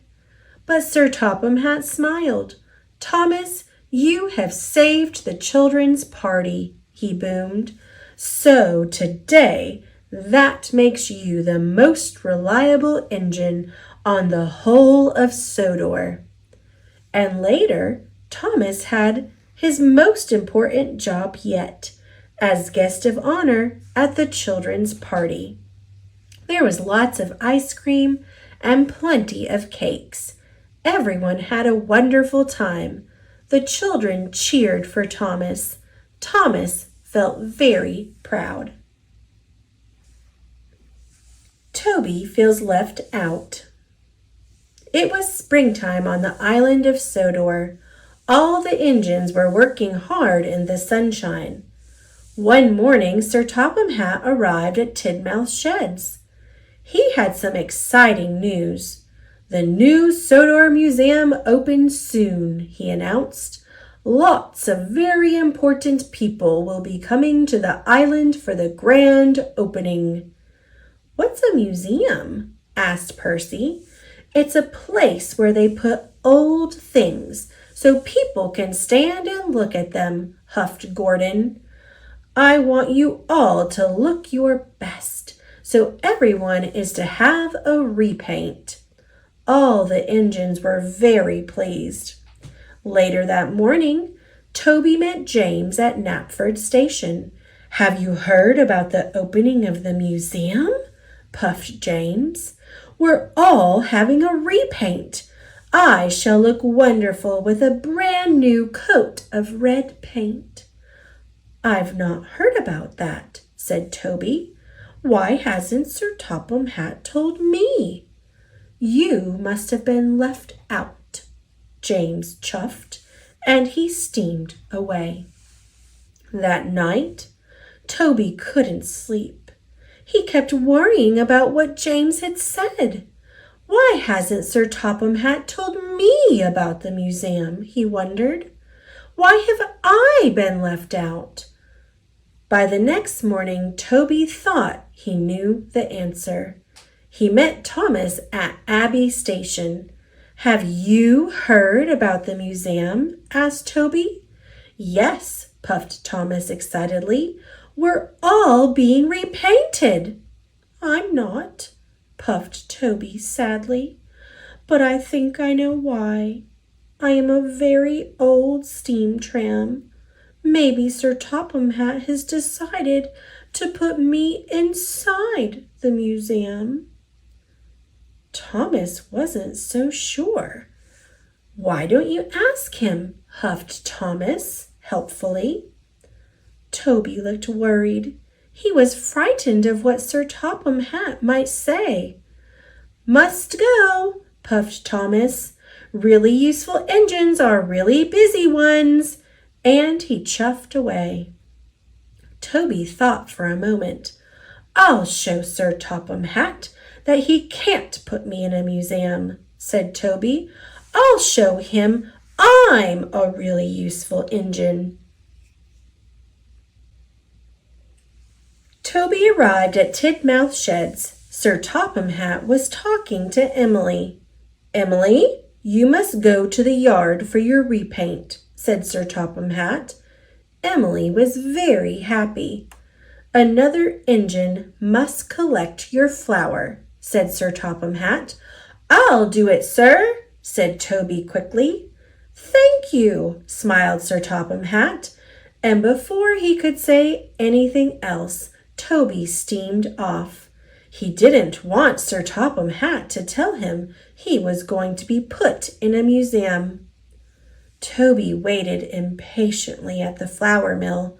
Hurry up, he wheezed.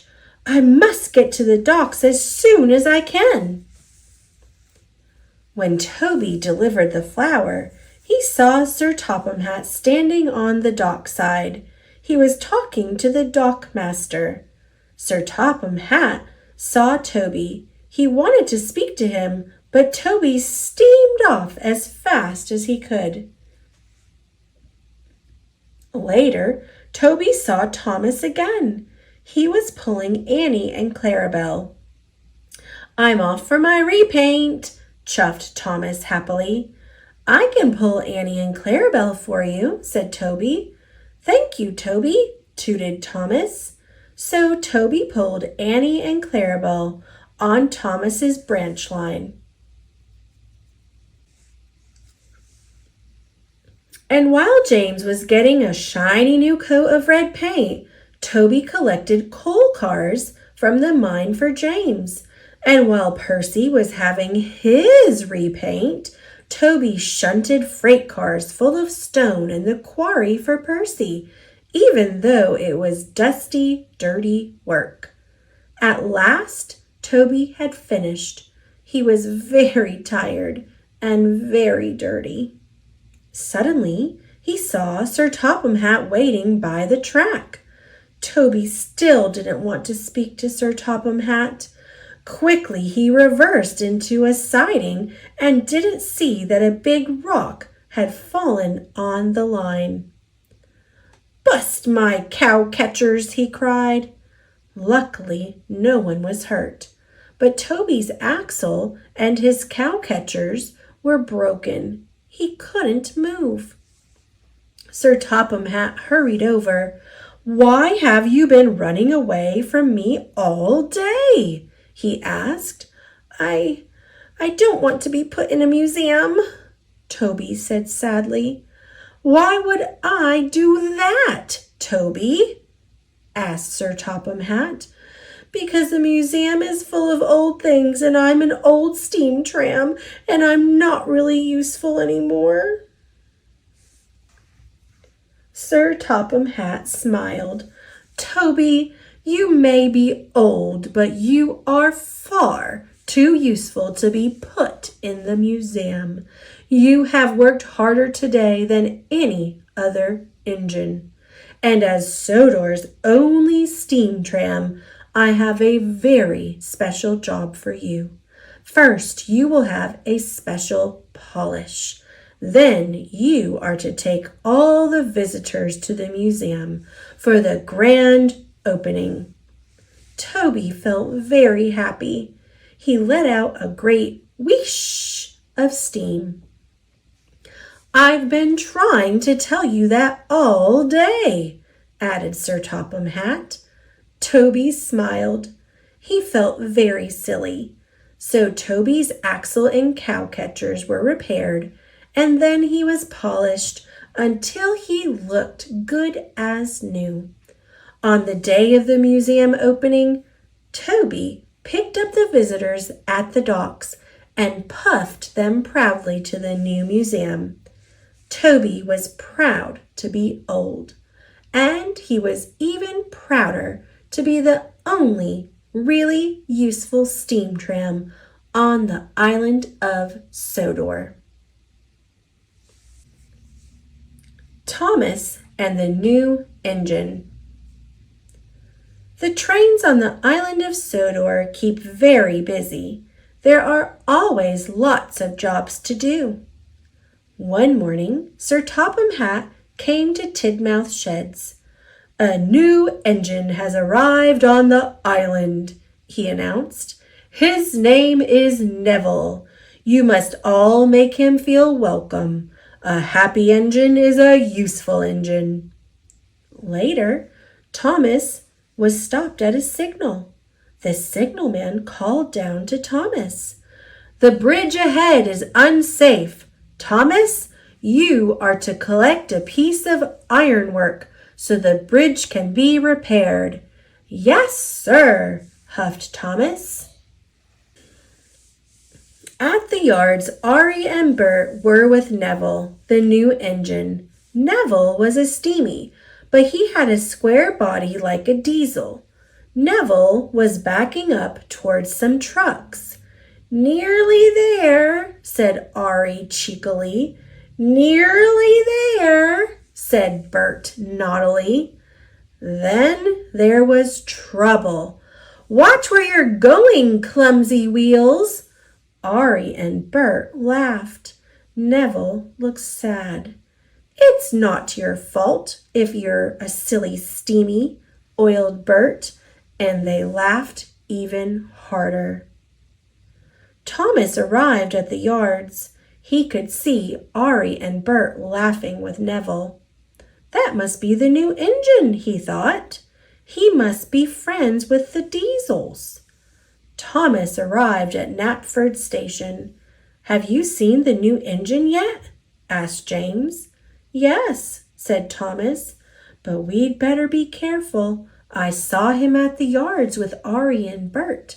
They were laughing together." James was shocked. A steamy friendly with Diesels? As Thomas left, Edward pulled in. "Have you heard about the new engine?" snorted James. And he started to tell Edward all about Neville. Later, Edward was taking on water. He was talking to Percy. "That new steamy Neville is best friends with the Diesels," Edward puffed. "He doesn't want to be with steamies at all." "How do you know?" peeped Percy. "James told me, and Thomas told him," whistled Edward. Later, Percy met Emily at a red signal. "Don't go near Neville, the new engine," he told her. "The Diesels have told him to biff into steamies. Edward told me, James told Edward, and they heard all about it from Thomas." When Thomas arrived at Abbey Station, Sir Topham Hatt was there. "Thomas, you must warn all engines not to cross the bridge until it's repaired," he boomed. Thomas felt proud. It was a very useful job. Just then he heard a whistle. Someone was coming. Thomas had to warn them. It was Neville pulling Annie and Clarabelle. Thomas was shocked. Annie and Clarabelle were his carriages. "Hello," puffed Neville cheerfully. "I'm not talking to you. Thomas huffed crossly. Neville didn't know what he had done. Then Emily pulled in next to Neville. "Hello," said Neville happily. Emily let out a wheesh of steam. "It's no use trying to make friends with me. I know you're going to biff into all the steamies, just like Ari and Bert told you to." Thomas was surprised, but the station master blew his whistle, and Neville puffed sadly away. "Where did you hear that Neville is going to biff into all the steamies?" Thomas asked Emily. "Don't you know?" Emily whistled. "Percy told me, Edward told Percy, James told Edward, and you told James," huffed Emily. "But I only said to James that I'd seen Neville with Ari and Bert." Then Toby arrived. "Have you heard about Neville, the new engine?" he puffed. "Henry saw Ari and Bert be horrible to him at the yards." Emily looked shocked. Thomas couldn't believe it. Neville wasn't friends with the Diesels after all. "Where was Neville going?" Emily tooted. "Cinders and ashes!" cried Thomas. "Neville's heading for the broken bridge. I must stop him." Neville was speeding through the countryside as fast as he could. Suddenly, Neville saw a barrier on the track. He slammed on his brakes, but it was too late. Neville was in terrible trouble. He was on the broken end of the bridge. Thomas knew it was all his fault. Suddenly, he had an idea. Thomas steamed slowly and carefully onto the bridge. He gently bumped Clarabelle and was coupled up. Thomas was very scared. Slowly and steadily, he began to pull Neville back from the edge. The bridge made a creaking noise. Thomas knew he must hurry. He pulled as hard as he could, and with one big puff, he pulled Neville's wheels off the bridge. Thomas had done it. He had saved Neville and Annie and Clarabelle. "Thank you," whistled Neville. "I should have warned you," puffed Thomas, "but I was too busy believing silly stories. I thought you didn't like steamies, but now I know I was wrong." Thomas gave Neville a long, friendly toot toot. Neville was very happy. At last he knew he had a good friend in Thomas.